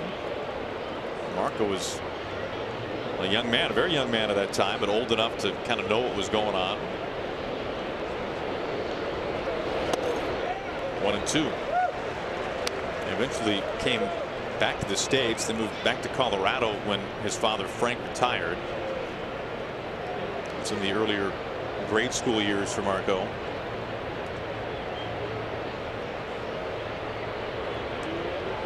His father now a pitching coach in the Rockies minor league system. Marco said that he knew that he was maybe spending too much time in the clubhouses as a kid. When he was in kindergarten, his mother got a phone call from his kindergarten teacher and said that Marco was spitting in the classroom. That was a problem. And of course, Mrs. Gonzalez was terrified that she was getting a call about her son. Maybe he did something really bad. Okay, we'll talk to him about not spitting like the ball players. Abreu finds center field for a base hit. Enough man aboard. Well, starting Monday, July 30th, the Mariners will host division rival Houston Astros for a 3-game series. Get your tickets to see Jose Altuve and the Astros square off with Mitch Haniger and the Mariners by heading to Mariners.com. His father got out of the game for a while, and as they moved back to Colorado when he retired and pursued a more 9-to-5 job. And his father Frank kind of got the itch to get back involved. This was at the time when Marco was in high school. We've told the story before how Marco not only started 4 straight state title games in high school, but was the winning pitcher in all 4. Which is amazing. Which is unprecedented, and truly.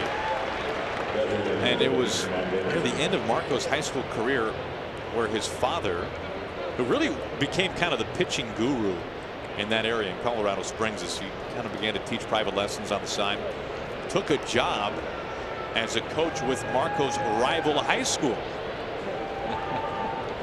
That did not go over so well, especially when Marco and company defeated them on their way to the state championship. Especially if you know how competitive Marco is. I can't imagine sitting at the dinner table. Like, oh, come on, Dad.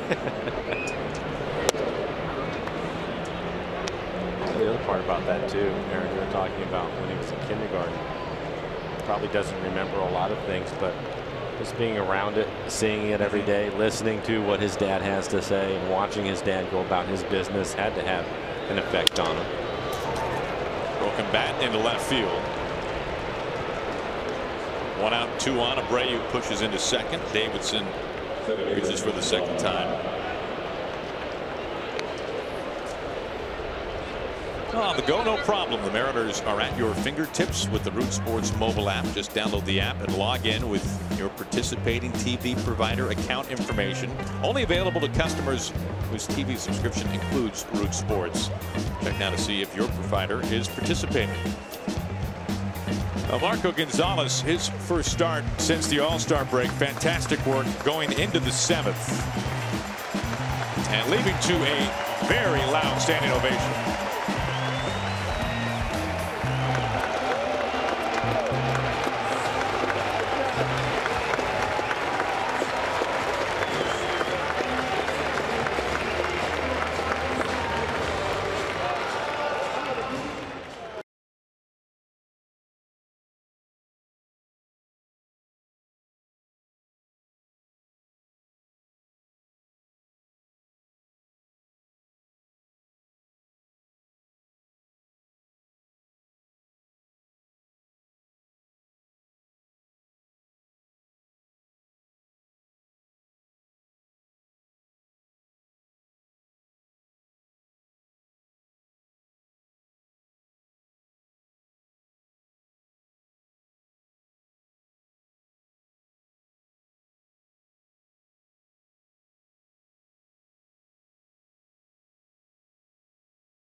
Marco Gonzalez working into the 7th. Exits with 1 out and 2 on. And the Mariners leading by 3. His final line, Mike. Really threw the ball well. 6 in the 3rd, 4 hits, 2 runs they were earned, 2-run home run.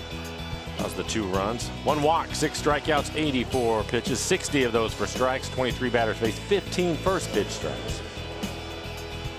That brings us to our Beacon Plumbing call to the pen. And Scott Service goes to the lefty, James Pazos. Now we're left-hander. Good fastball and slider. 38 appearances on the year, 2.45 ERA, 30 strikeouts and 33 innings for him. Just 5 walks on the year. Opponents hitting .238 against James. Facing Yohan Moncada. How about this? Ryan Huter of Mariners Baseball Information providing us with this one. Ryan does fantastic work alongside Tim Heavley and Kelly Monroe. Marco facing 26 consecutive batters without allowing a hit or a walk. That spans from July the 11th until today with the White Sox. Pretty impressive stuff for Marco. 1 out, 2 on. Moncada first pitch swinging. Looks foul for strike 1. And now that Pazos is in the game 1, Nicasio getting loose in the pen.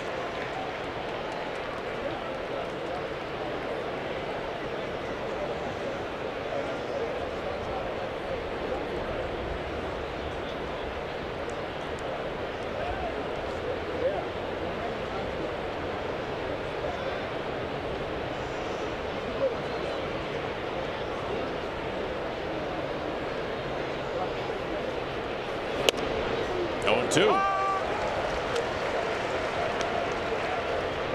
Right at the knees, a little bit inside.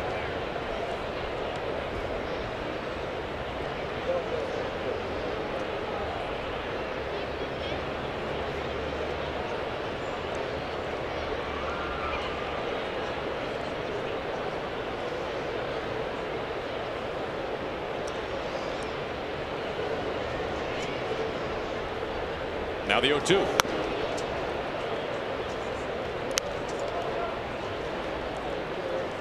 Marco with a no-hitter into the 6th inning today. He was dialed in from the first pitch.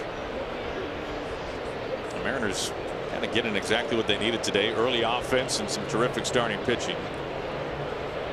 To the bullpen to keep this one where it is.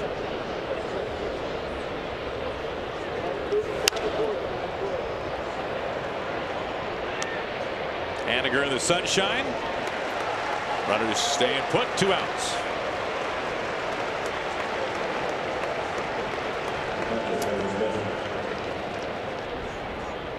It looks like Scott Service, yes, on his way out of the dugout again, so he'll get Juan Nicasio. A little mix and match here with the tying run coming to the plate once again, and Kevin Smith. Nicasio on to work.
This is presented by authority of the Seattle Mariners. It may not be reproduced or retransmitted in any form, and the accounts and descriptions of this game may not be disseminated without the express written consent of the Seattle Mariners.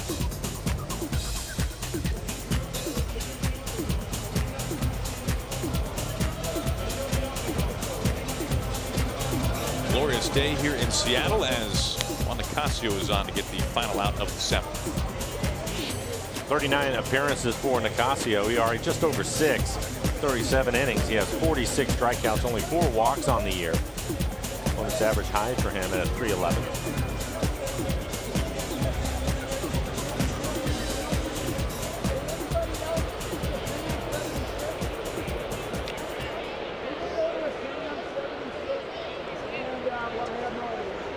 Kevin Smith batting for a high average, especially when you consider his position as a catcher. He's hitting nearly 320 entering today, but not a ton of at-bats, fewer than 100 on the season. Nonetheless, he's made good use of them.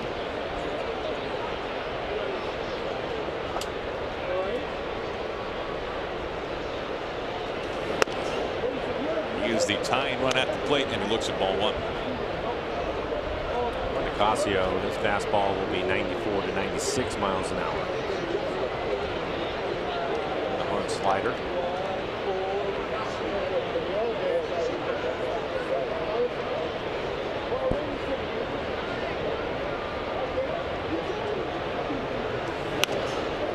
Found back, evens it up 1-1.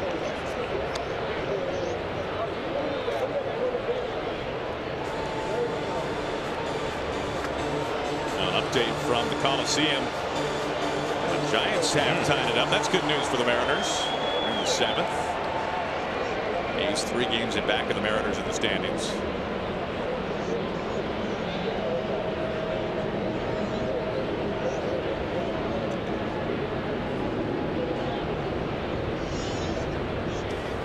Inside.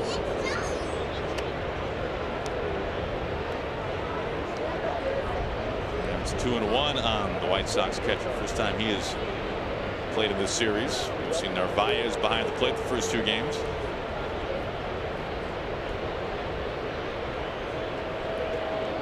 Both of them pretty good offensive catchers. They both hit for a good average. Screamer foul, 2-2.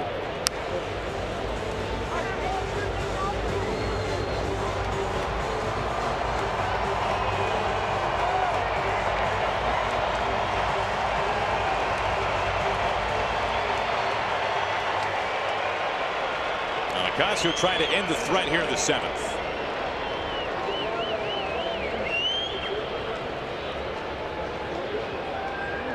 Abreu at second. Davidson aboard at first, 2 outs. And now the 2-2. They got him. Cutting right through a high fastball at 95, and the threat is over. Nicasio handles things to finish off the top of the 7th, and the Mariners lead it 5-2 as we stretch. We'll keep it right here for God Bless America. And before we sing "Take Me Out to the Ball Game" here on this Sunday, we ask you to please rise and direct your attention to the area behind home plate. Presenting God Bless America, please welcome from Marysville, Keith Taylor. God bless America, land that I love. Stand beside her and guide her through the night with the light from above.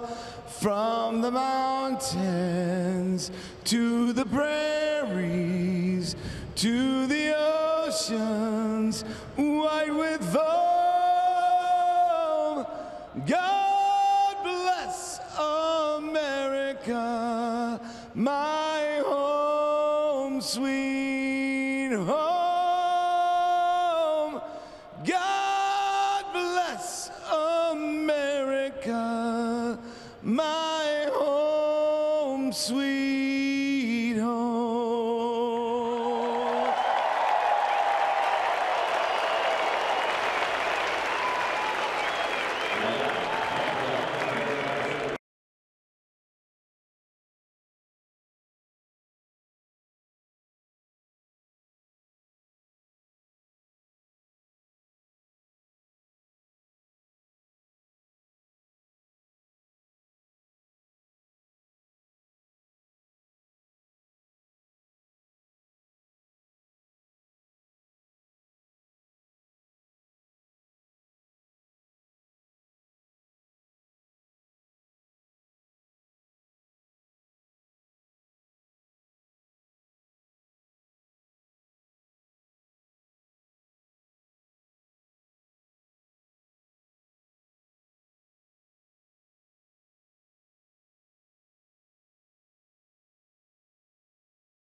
Well, it's not a stretch to think you can do something great if you win Washington's lottery. Play today.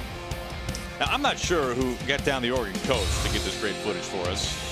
It's about 15 miles past Cannon Beach. I mean, this is about as good as it gets. I would take that assignment. You bet you would. What a day. That's perfect.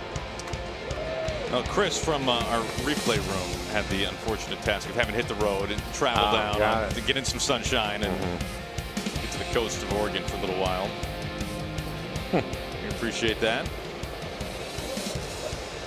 Jean-Marc Gomez going to take over for the White Sox. Just a couple of appearances this year. Fastball slider. His average fastball at 92 miles an hour. Already looking for his first hit. 0-for-2.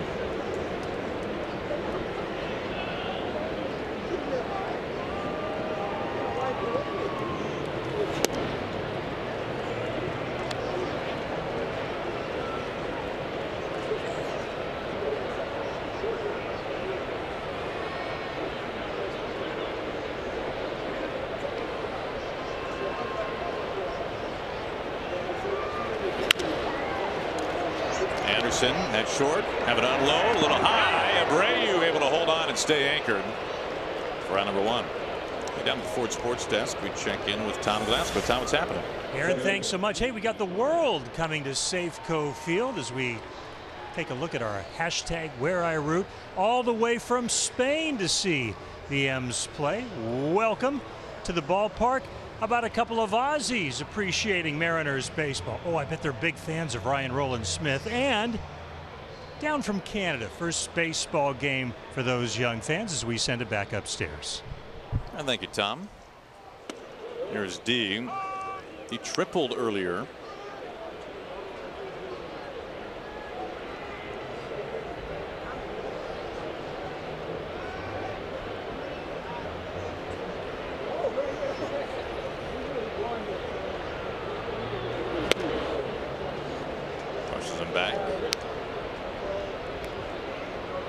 Alex Colomé getting loose in the pen for the Mariners.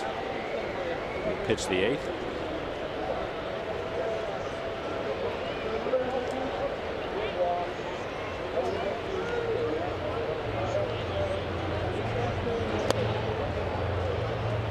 Waves after to make it 1-2.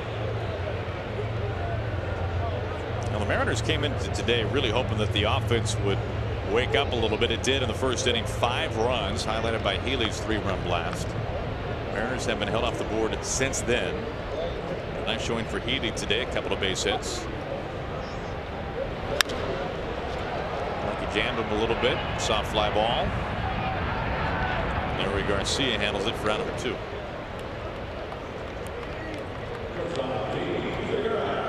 There's Alex. Hard throwing right-hander for the Mariners.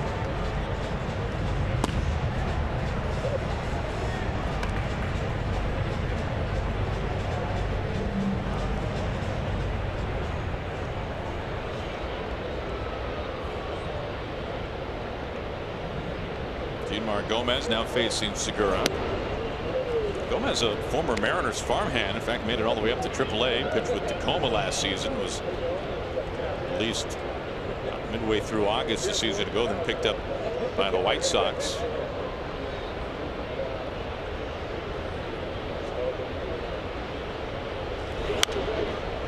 One to one on Gene. Singled and scored back in that first inning. The Mariners have a chance today for a series win before an off day tomorrow, and then a 2-game interleague set against the Giants. It'll be a travel day on Thursday. Back to Anaheim for the weekend. Well, the Mariners never went to Anaheim once in the first half, or barely in the first half, and now we're taking up residency in Anaheim. Which is not cheap. We're there, it seems like, every road trip. Didn't go there till the very end of the first half.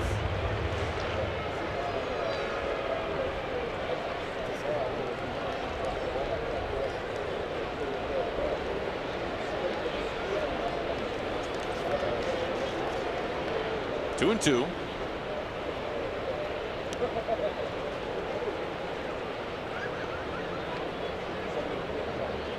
Angels continue to lead the Astros, by the way, 6-1. Angels trying to get back to 500. They play in the last of the sixth. So a Mariners win could time up with an Astros loss today. Seems like a tough thing to have pair up as often as the Astros are winning. Just foul.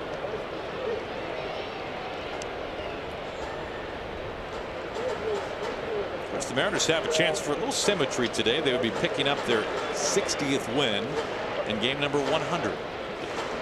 Trying to join the 60-win club, currently held by just 3 other teams: the Red Sox, the Astros, and the Yankees.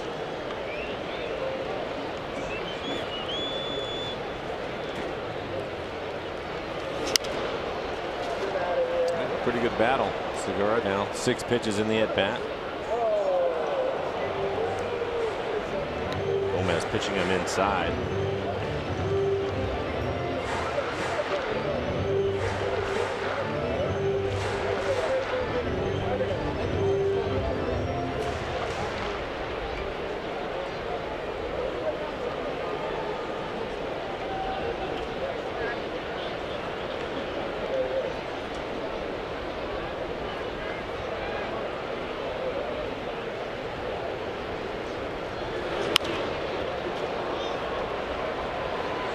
Garcia in shallow right field with 2 hands for out number 3.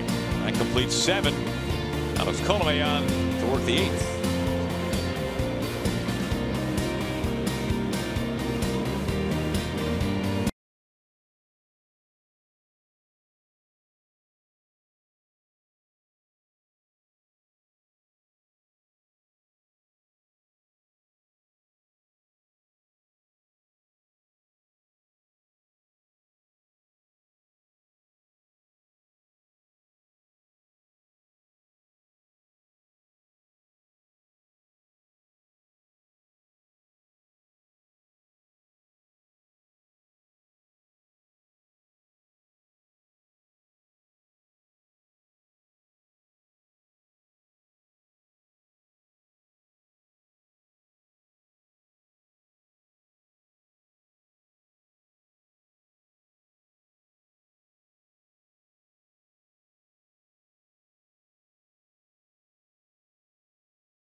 Mariners baseball on Root Sports is brought to you by Money Tree, proud to make a donation to Mariners Care for every Mariners win.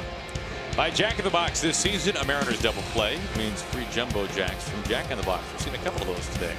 By CenturyLink, connecting you to the power of the digital world.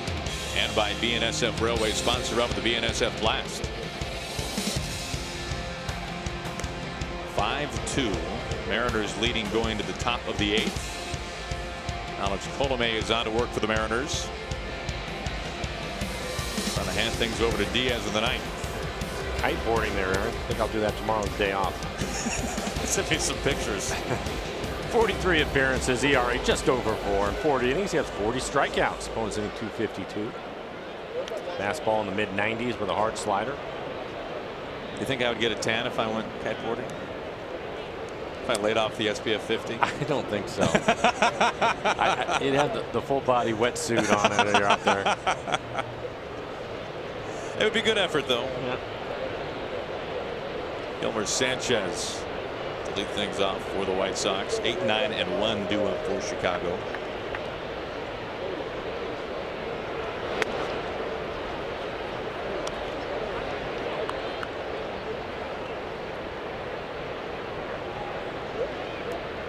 Sanchez 0 for 2s, bounced through double plays, also lined out to Seager.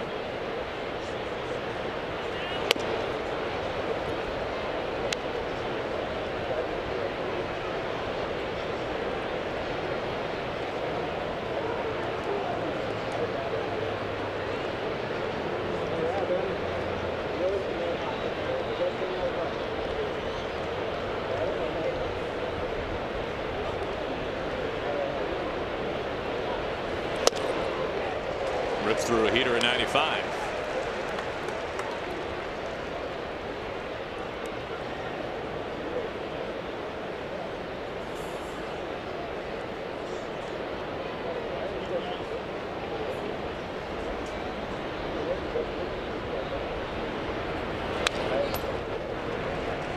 Evens up 2-2.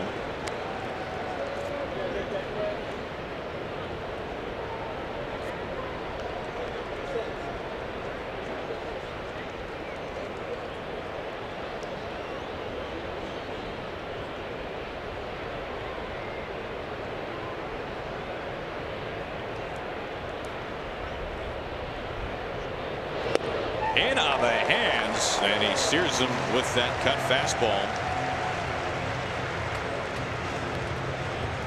Strikes out Sanchez to begin the inning. And it's well located after 95 with the fastball. That was 90 miles an hour under his hands. Swing right over the top of it. Excellent location on that pitch.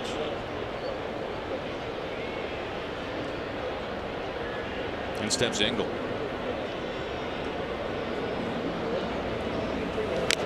Now this was a few years ago, but the Mariners actually faced Colomé in St. Pete as a starter. Not start many games during his time with the Rays, but it's been just under about 20 starts in the rotation for Tampa Bay. He made the move to the bullpen, and boy, that never turned out for him. All-Star 2 years ago in 2016 with Tampa Bay. And nearly 60 appearances in relief at a sub-2 earned run average. And of course, leading the game in saves a season ago. 47 saves last year for Colomé. I don't know, Mike, might be the most under the radar 47 saves. Yeah, you're probably right about that. Not a ton of attention out there. That gets Engel quickly. Back-to-back strikeouts. And a similar finishing pitch both times. I'll nominate your favorite plays of the week by tweeting us using the hashtag RootFanFave. Watch the Mariners pregame show every Sunday to find out your fan favorite plays of the week. Plus, each month, one lucky fan will win a Coors Light Yeti cooler just for participating. For official rules, visit rootsports.com. Talking about Colomé, how much of that do you think was because he was in Tampa? Majority of it? Almost all of it, probably. Yeah, I would agree. I would think so.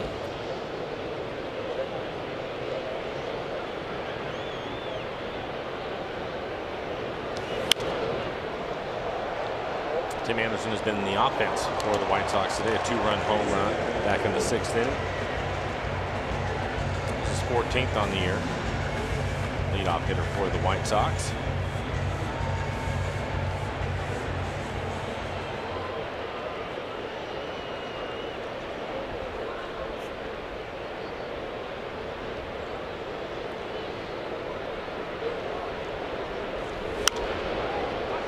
Quickly 0-2.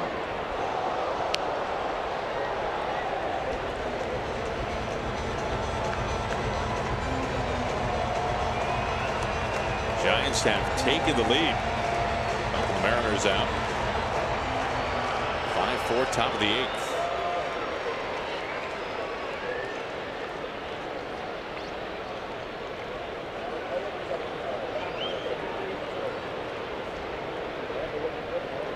Colomé's 0-2. Soft tapper. Bare hand try by Segura. Can't get a good grip. Anderson runs very well. We know that.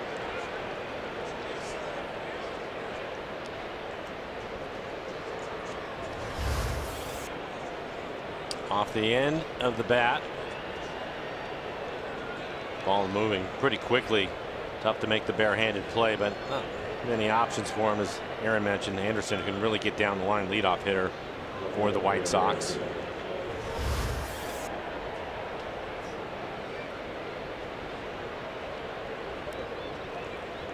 I'm sure every situation is different, Mike, but whether you are at third or at short, I feel like that might be a tough thing to process in real time, right? If you are charging that ball knowing glove or bare hand, or in some situations maybe it's just an absolute no-brainer. Well, I think, yeah, I think there are situations. Again, nice play by Healy at first. Again, you're aware of the speed of the runner, and then with 2 strikes you're playing deeper, so that's going to speed things up. That'll take us to the bottom of the 8th. We'll be watching Mitch Haniger, Nelson Cruz, and then Kyle Seager. Some big bats coming to the plate.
Tag Where I Root, presented by Alaska Airlines. Let's see what Mariners fans have in store for us. Well, how about that? Happy birthday, Grandpa. 90 years of age, a Mariners themed party. Hope you're having a great birthday with many more on the way.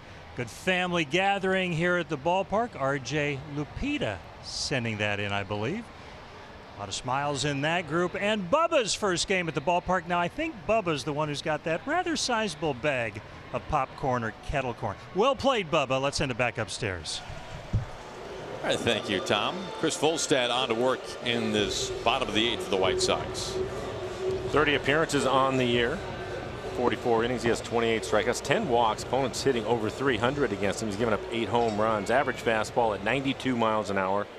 Curveball and a changeup.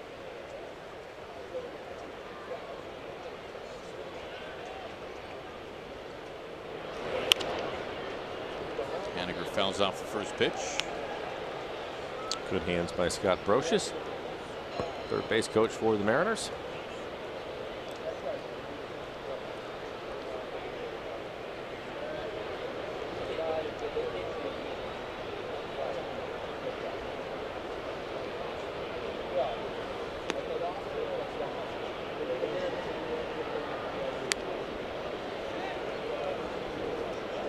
Well, it comes to an end, Mike.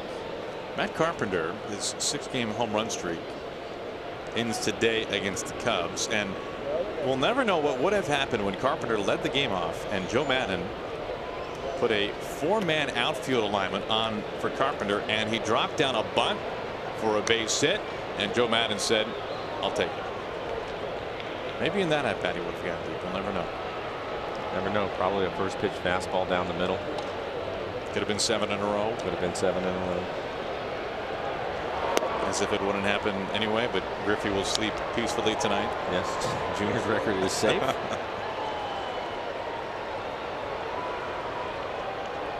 That was a lot of fun watching him go through that. And as legend goes, after the 8th game the next day, Mike, he said that it was over. Well, Haniger walks. What happened was, I think it was after 4, might have been 4 days in a row, Jay when Junior walked through the clubhouse doors, Jay would yell at him if he was going to hit another home run. And Junior, after batting practice, said, "Yep, today's the day. Today's going to be another day," just because he liked the way he was swinging it. And after the 8 home runs on the 9th day, he came out of the cage and said, "No, the swing isn't quite right. Getting on top of the ball." So he's hitting a lot of hooking line drives. Didn't feel that he was going to get the ball to carry, and that was the end of it at 8. But in the game, he just missed a home run, hit off the top of the wall, from what I can remember. But yeah, that was a lot of fun to watch, and all types of home runs, from, you know, the massive bombs that he would hit to opposite field home runs, you name it. They were trying to pitch him every way that you possibly could, but he was just locked in. Haniger, by the way, walking for the 3rd time today. Diaz getting loose. Vincent as well, if the Mariners should lengthen the lead by more than what it is now. Diaz picked up the save in game 1 of this series. Snared out of the air by Sanchez at 3rd. 1 out. We'll look at our Mariners calendar once again. Mariners will hit the road, then come back home. Short road trip, just 3 games in Anaheim. Monday the 30th, that is the next Mariners BECU value game you can take part of. Mariners will be hosting the Astros for 3. Then the Blue Jays come to town. 4-game series that'll go through the weekend. We got a pitching change. Olstead is done. Rick Renteria takes the ball. Will go to his pen with 1 out and a 1 on in the bottom of the 8th.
Fans taking advantage of the hashtag Where I Root, including Casey enjoying the game with his baby girl. Nice smile on her face. Hope you're having a good time. Suzanne Black here with the in-laws. They're obviously having a terrific time, enjoying the sunshine and the score so far. And also here at the park today, one more. Let's send it back up. Oh, here it is. Okay, Brian O'Kelly. Mom's first game at the safe. Mom, you picked a good one. Now we'll send it upstairs to Aaron and Mike. All right, thank you, Tom. Here's Seager facing Santiago. Hector Santiago, we saw him for a number of years in Anaheim. Average fastball at 90 miles an hour and a changeup.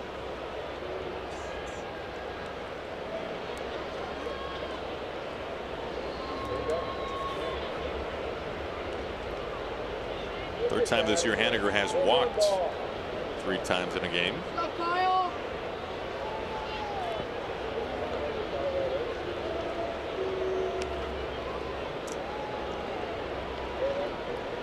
Santiago, at one point an all-star starting pitcher, also spent some time with the Twins.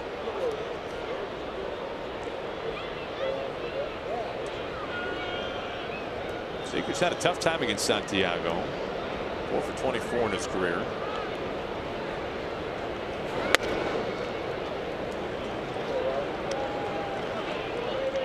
Santiago once told me, Mike, about how he, honest to goodness, throws a screwball.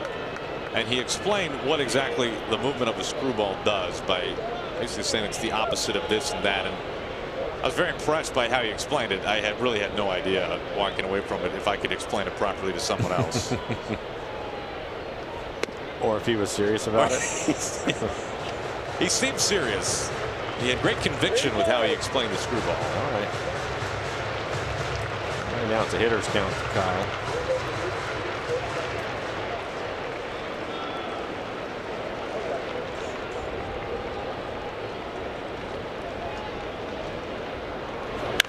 Swinging on 3-0, right past the dive of Moncada. Haniger is into second. Seager aboard for the second time today.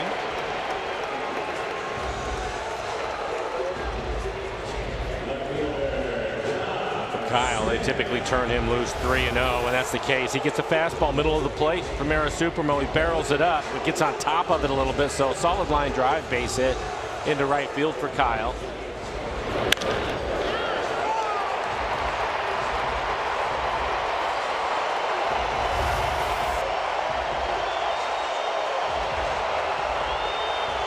One out, two on Denard Span at the plate.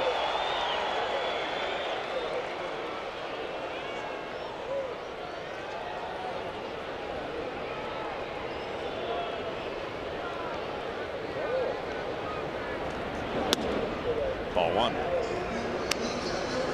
Span a walk and a sacrifice fly in this one today, also a ground out. Edwin Diaz ready to go in the pen.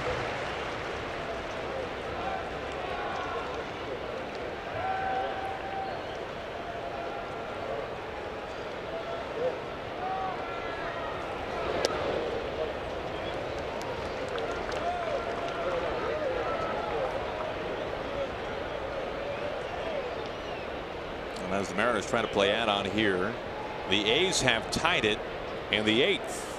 5 apiece. Chris Davis homering for the second time against the Giants today.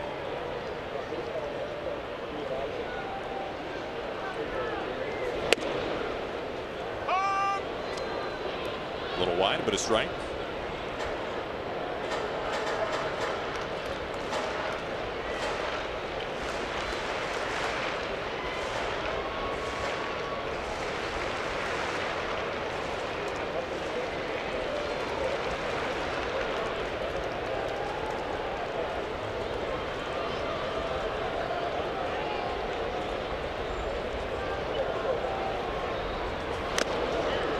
Ticked right back to the glove of Smith.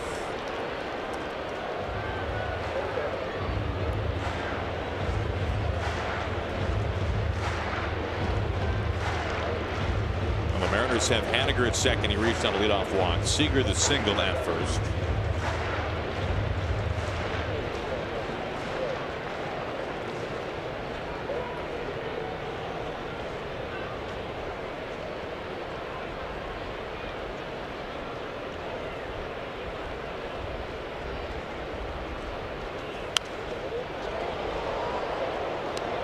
Fastball that time in on his hands, able to fight it off. Everything has been away. EQC Tracer, first 4 pitches away from him. Last one on his hands.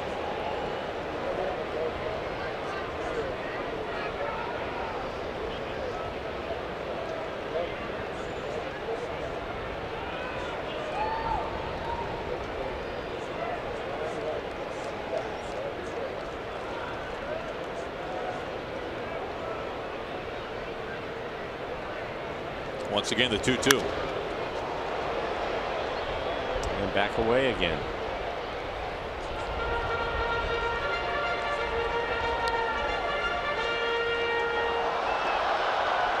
As Diaz warms, he has recorded the save in each of the Mariners' last 7 wins. That dates back to the end of June. The club record, by the way, is 10.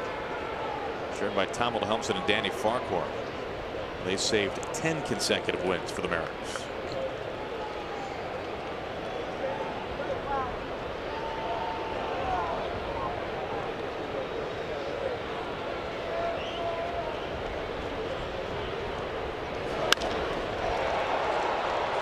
Garcia moving back on it. Now number 2.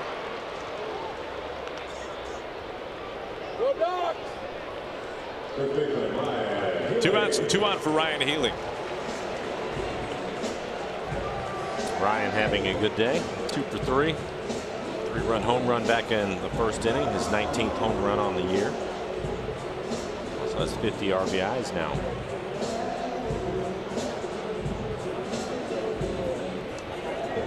How much does the second half, the beginning of the second half, might feel like kind of a clean slate for any of the players? Well, that's interesting. I was talking to Scott Service about that at the beginning of the series, and he was saying just that it feels that way for a lot of guys, almost like a second opener for them. And sometimes they put a little more pressure on themselves for the first series, first 3, 4, 5 games.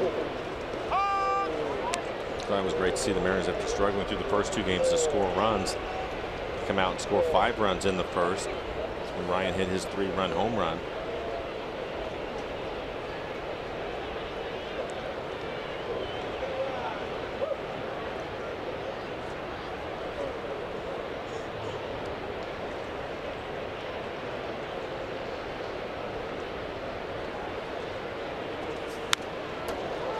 Behind 0-2.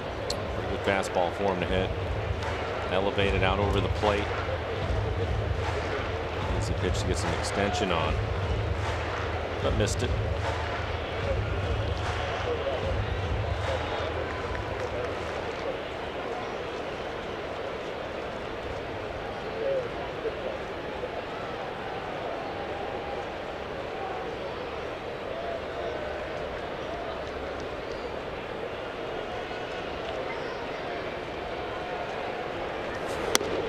Up high.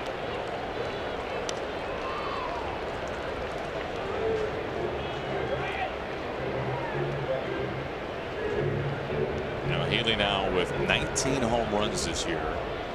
Last year 25, a career high.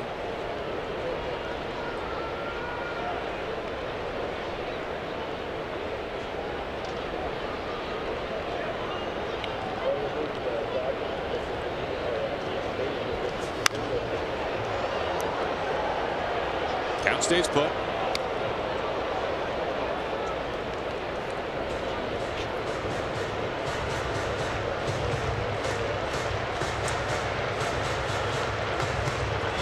Now twice this year Healy has homered multiple times in a game.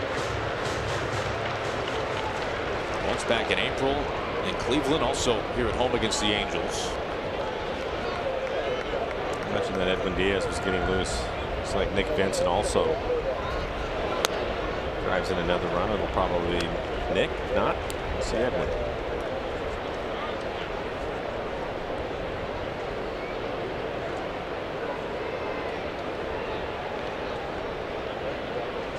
Diaz ready to go. Same for Nick.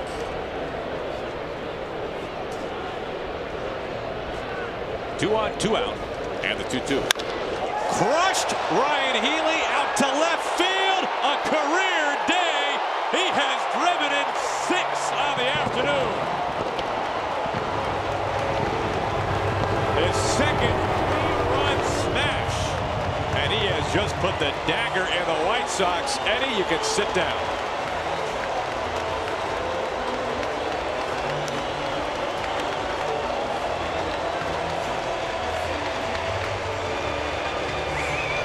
Career high 6 runs batted in on a multi-homer afternoon for Ryan Healy.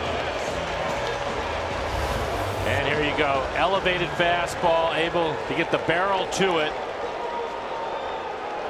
Santiago threw him the high fastball probably 3 or 4 times and eventually catches up to it. Rolling around the back of the bullpen. 20 home runs for Healy. And then there was one. Mentioned Edwin taking a seat. Nick Vincent.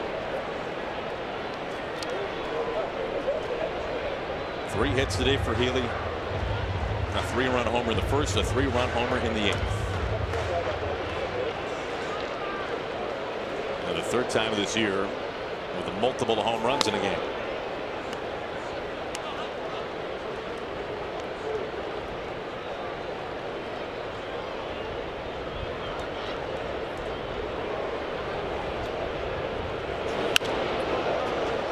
2 balls and 2 strikes to the Mariners catcher Mike Zunino, fresh off the disabled list today. Healed up from that ankle injury.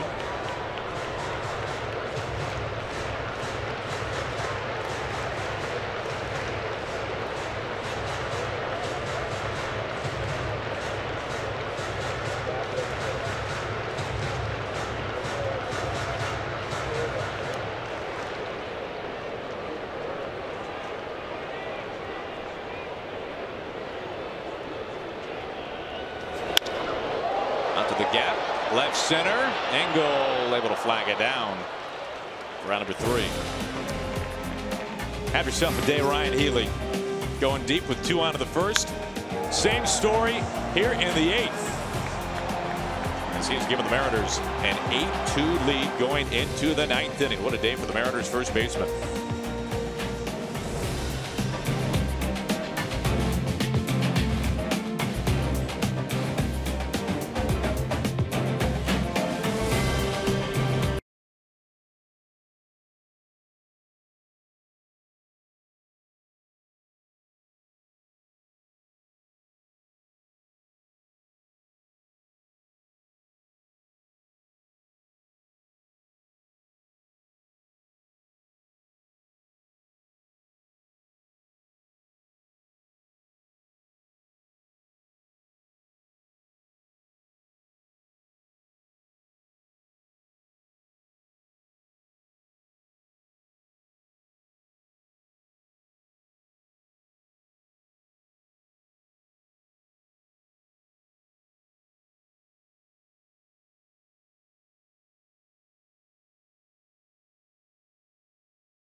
What a day for Ryan Healy.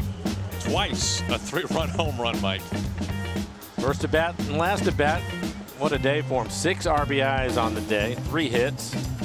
Now has 20 home runs, 53 RBIs.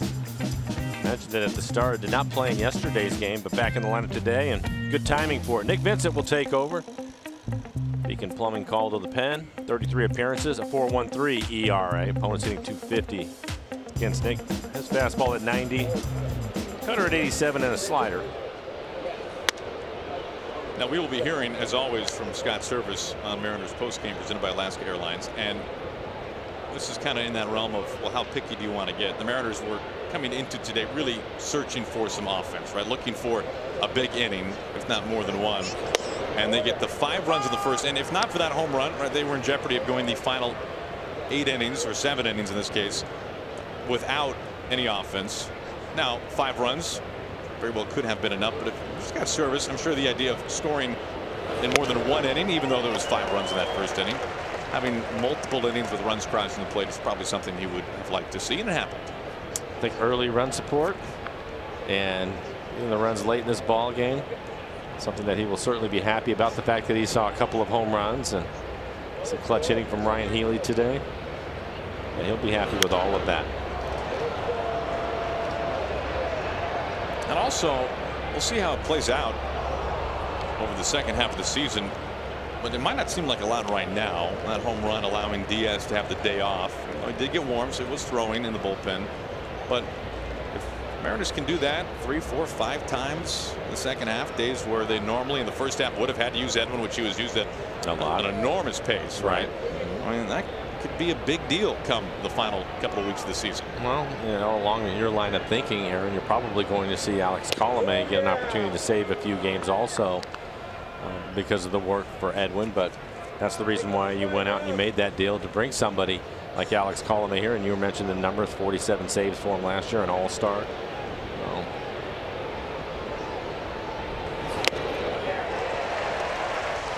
Abreu just gets a piece back to the glove for round number 1.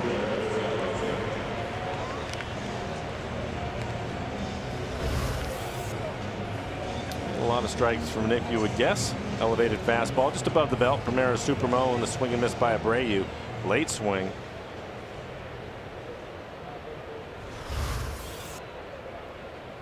And steps Garcia 0 for 3. Home run in last night's game out to center field.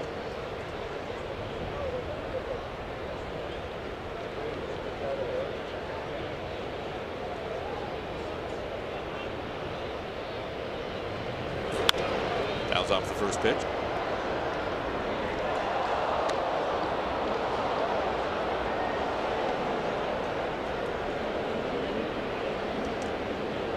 The other things that we were talking about, Aaron, too, was back to the starting pitcher today, Marco Gonzalez, really throwing the ball well. Ends up throwing just 84 pitches, though. His last outing before the break, I believe it was 87. So that's one of the ways, and I think there'll be a number of ways that they're going to manage his innings.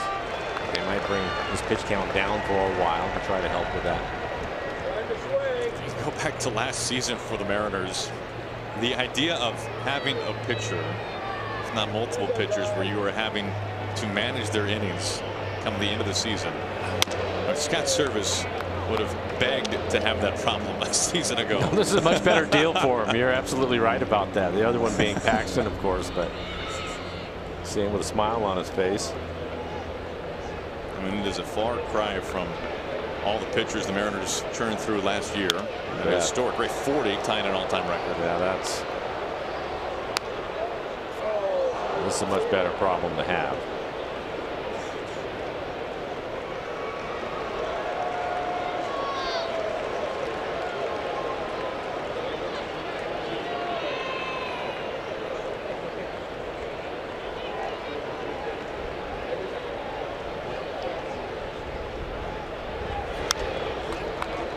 Foul ball. Still 1-2 on Garcia.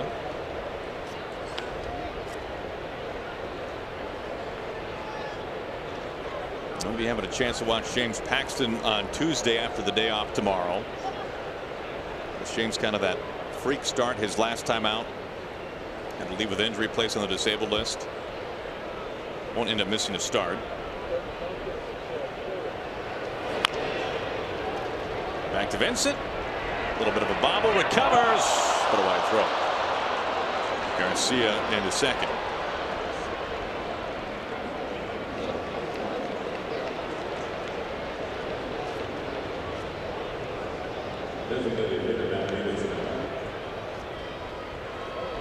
And Nick just rushing the play a little bit. We'll give him an error. Bobbled it. Didn't have a real good grip on the baseball. Decided to throw it anyway and ended up down the right field line. That'll be an error. One out, a runner at second base for the DH Matt Davidson.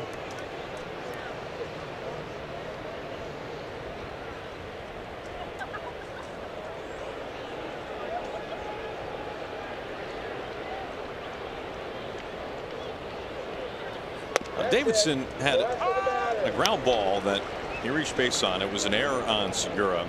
Mike, it was an exit velocity of 110 miles an hour. And we talk all the time about exit velo, and it's a really fun thing for us and the fans to be able to see Mr. Nelson Cruz on line drives and home runs.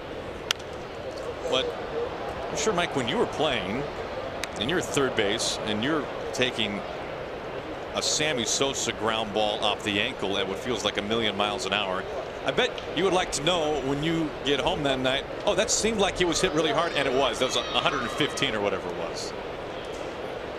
No, it didn't seem like it was hit very hard. It was hit really hard.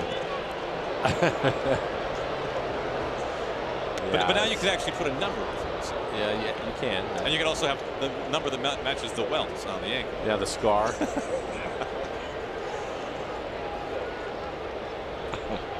enjoy when I laugh at these things. It is the hot corner. Watch yourself over there.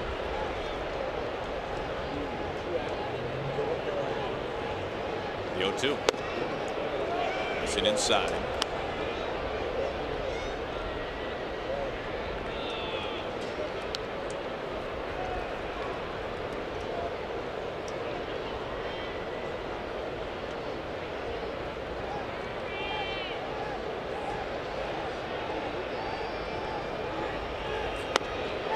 Swings right through it. 2 outs. A couple of strikeouts for Nick.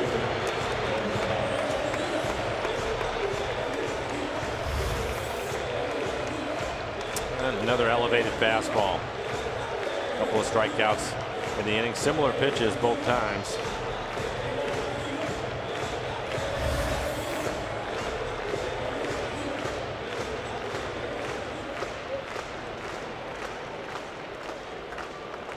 Mariners 1 out away from a series win against the White Sox. Here is Yohan Moncada.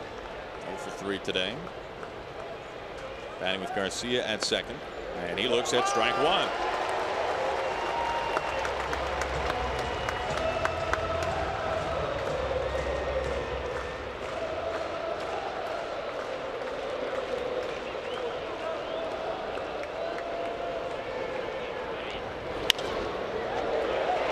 Routine pop fly. Span puts it away, and the Mariners win today. Mike, they win the series. And that's something that Scott Service had talked about, winning series, getting things started in the right direction here in the second half. And today it was done because of Marco Gonzalez. Really threw the ball extremely well. But what an afternoon for Ryan Healy. A career day for him. A couple of home runs, driving in 6 for the Mariners. Mike, enjoy your off day. I will do that. You do the same. I will work on that 10. Mariners win today 8-2 as they take 2 out of 3 against the White Sox. Mariners postgame presented by Alaska Airlines begins right now. Ryan Branham, take it away. Gentlemen, we will. And we'll be talking with that man momentarily. Again, Ryan Healy breaking out of a deep slump for himself and really kind of jump-starting this offense. We talked pregame about how the bats have gone quiet in July, but they put up 5 in the first, 3 in the 8th. Finally a crooked number, Ryan. It was good to see, and I guess recharging the bats last night. Yeah, there you go. In the clubhouse. That's really right. helped out because they broke out today. A much-needed win here against a pretty bad White Sox team. Yeah, they really did. They put that pressure on the starting pitcher, had big, long at-bats. But Ryan Healy, that is one way to bust out of that slump. When you talk about 2 3-run bombs, getting good pitches to hitting the stakes, that was fun. And Marco Gonzalez just continuing on from that success he had in the first half. That was a lot of fun to watch. We thought about it, 5 2/3 hitless. That's about the time where you start thinking, right? About the time. Maybe into the 6th. You know, it all depends. But no, he looked like he had that kind of no-hit stuff for sure. He was fantastic, and Healy with the day off yesterday certainly kind of cleared his mind or did something for him, because he had the 3-run home run in the first and then in the 8th inning. Now with 20 home runs on the year, Ryan Healy, the man with 6 RBI, standing by with Jen Mueller. Well, Ryan, 3 hits today, a pair of home runs. How do those hits reflect the work that you've been putting in lately? Like I said, it's always nice to reap some results, you know, grinding in the cage, grinding in the video room. It's nice to come out here and have some success, help the team win. You have a pair of 3-run homers. One's off a righty, one's off a lefty. I know that there's differences, but what are the similarities in those at-bats? Being on time, that was really my only focus coming into the day today, and my cage work, everything coming into the game was just be as early as humanly possible, and just get myself on time so I can see the ball. Well, not only do you put in time in the cage, you make sure that the walk-up music is on par. You changed the song. Has that provided any different results? Yeah, it's an old faithful for me. I've had it for a lot of years, and it's something that, you know, I, when in doubt, go back to that. So obviously it's nice to have it back and reap some benefits from it. Well, it certainly works, and Marco Gonzalez was working today. Rate how much fun it is to play behind a guy who was pitching the way he was. He's special, and I think he'll admit that he didn't even have his ace stuff today, but the way that he competes, even when he gets behind in counts, he attacks, strike 1, strike 2, establish contact when he needs to, keeps you on your toes behind, and it's really fun to play behind. Yeah, he throws 60 of his 84 pitches for strikes today. Thank you, Ryan Healy. We'll let you get inside because I have a feeling your teammates would like to celebrate with you. I think it's going to get a little cold for him when he goes inside, and that's A-OK as the Mariners win today. But not cold for you, Jen or Ryan, out there in the dugout. No bath, which you don't really get one with an 8-2 win, but I tell you, it was well-deserved and kind of much needed for a guy like Ryan Healy.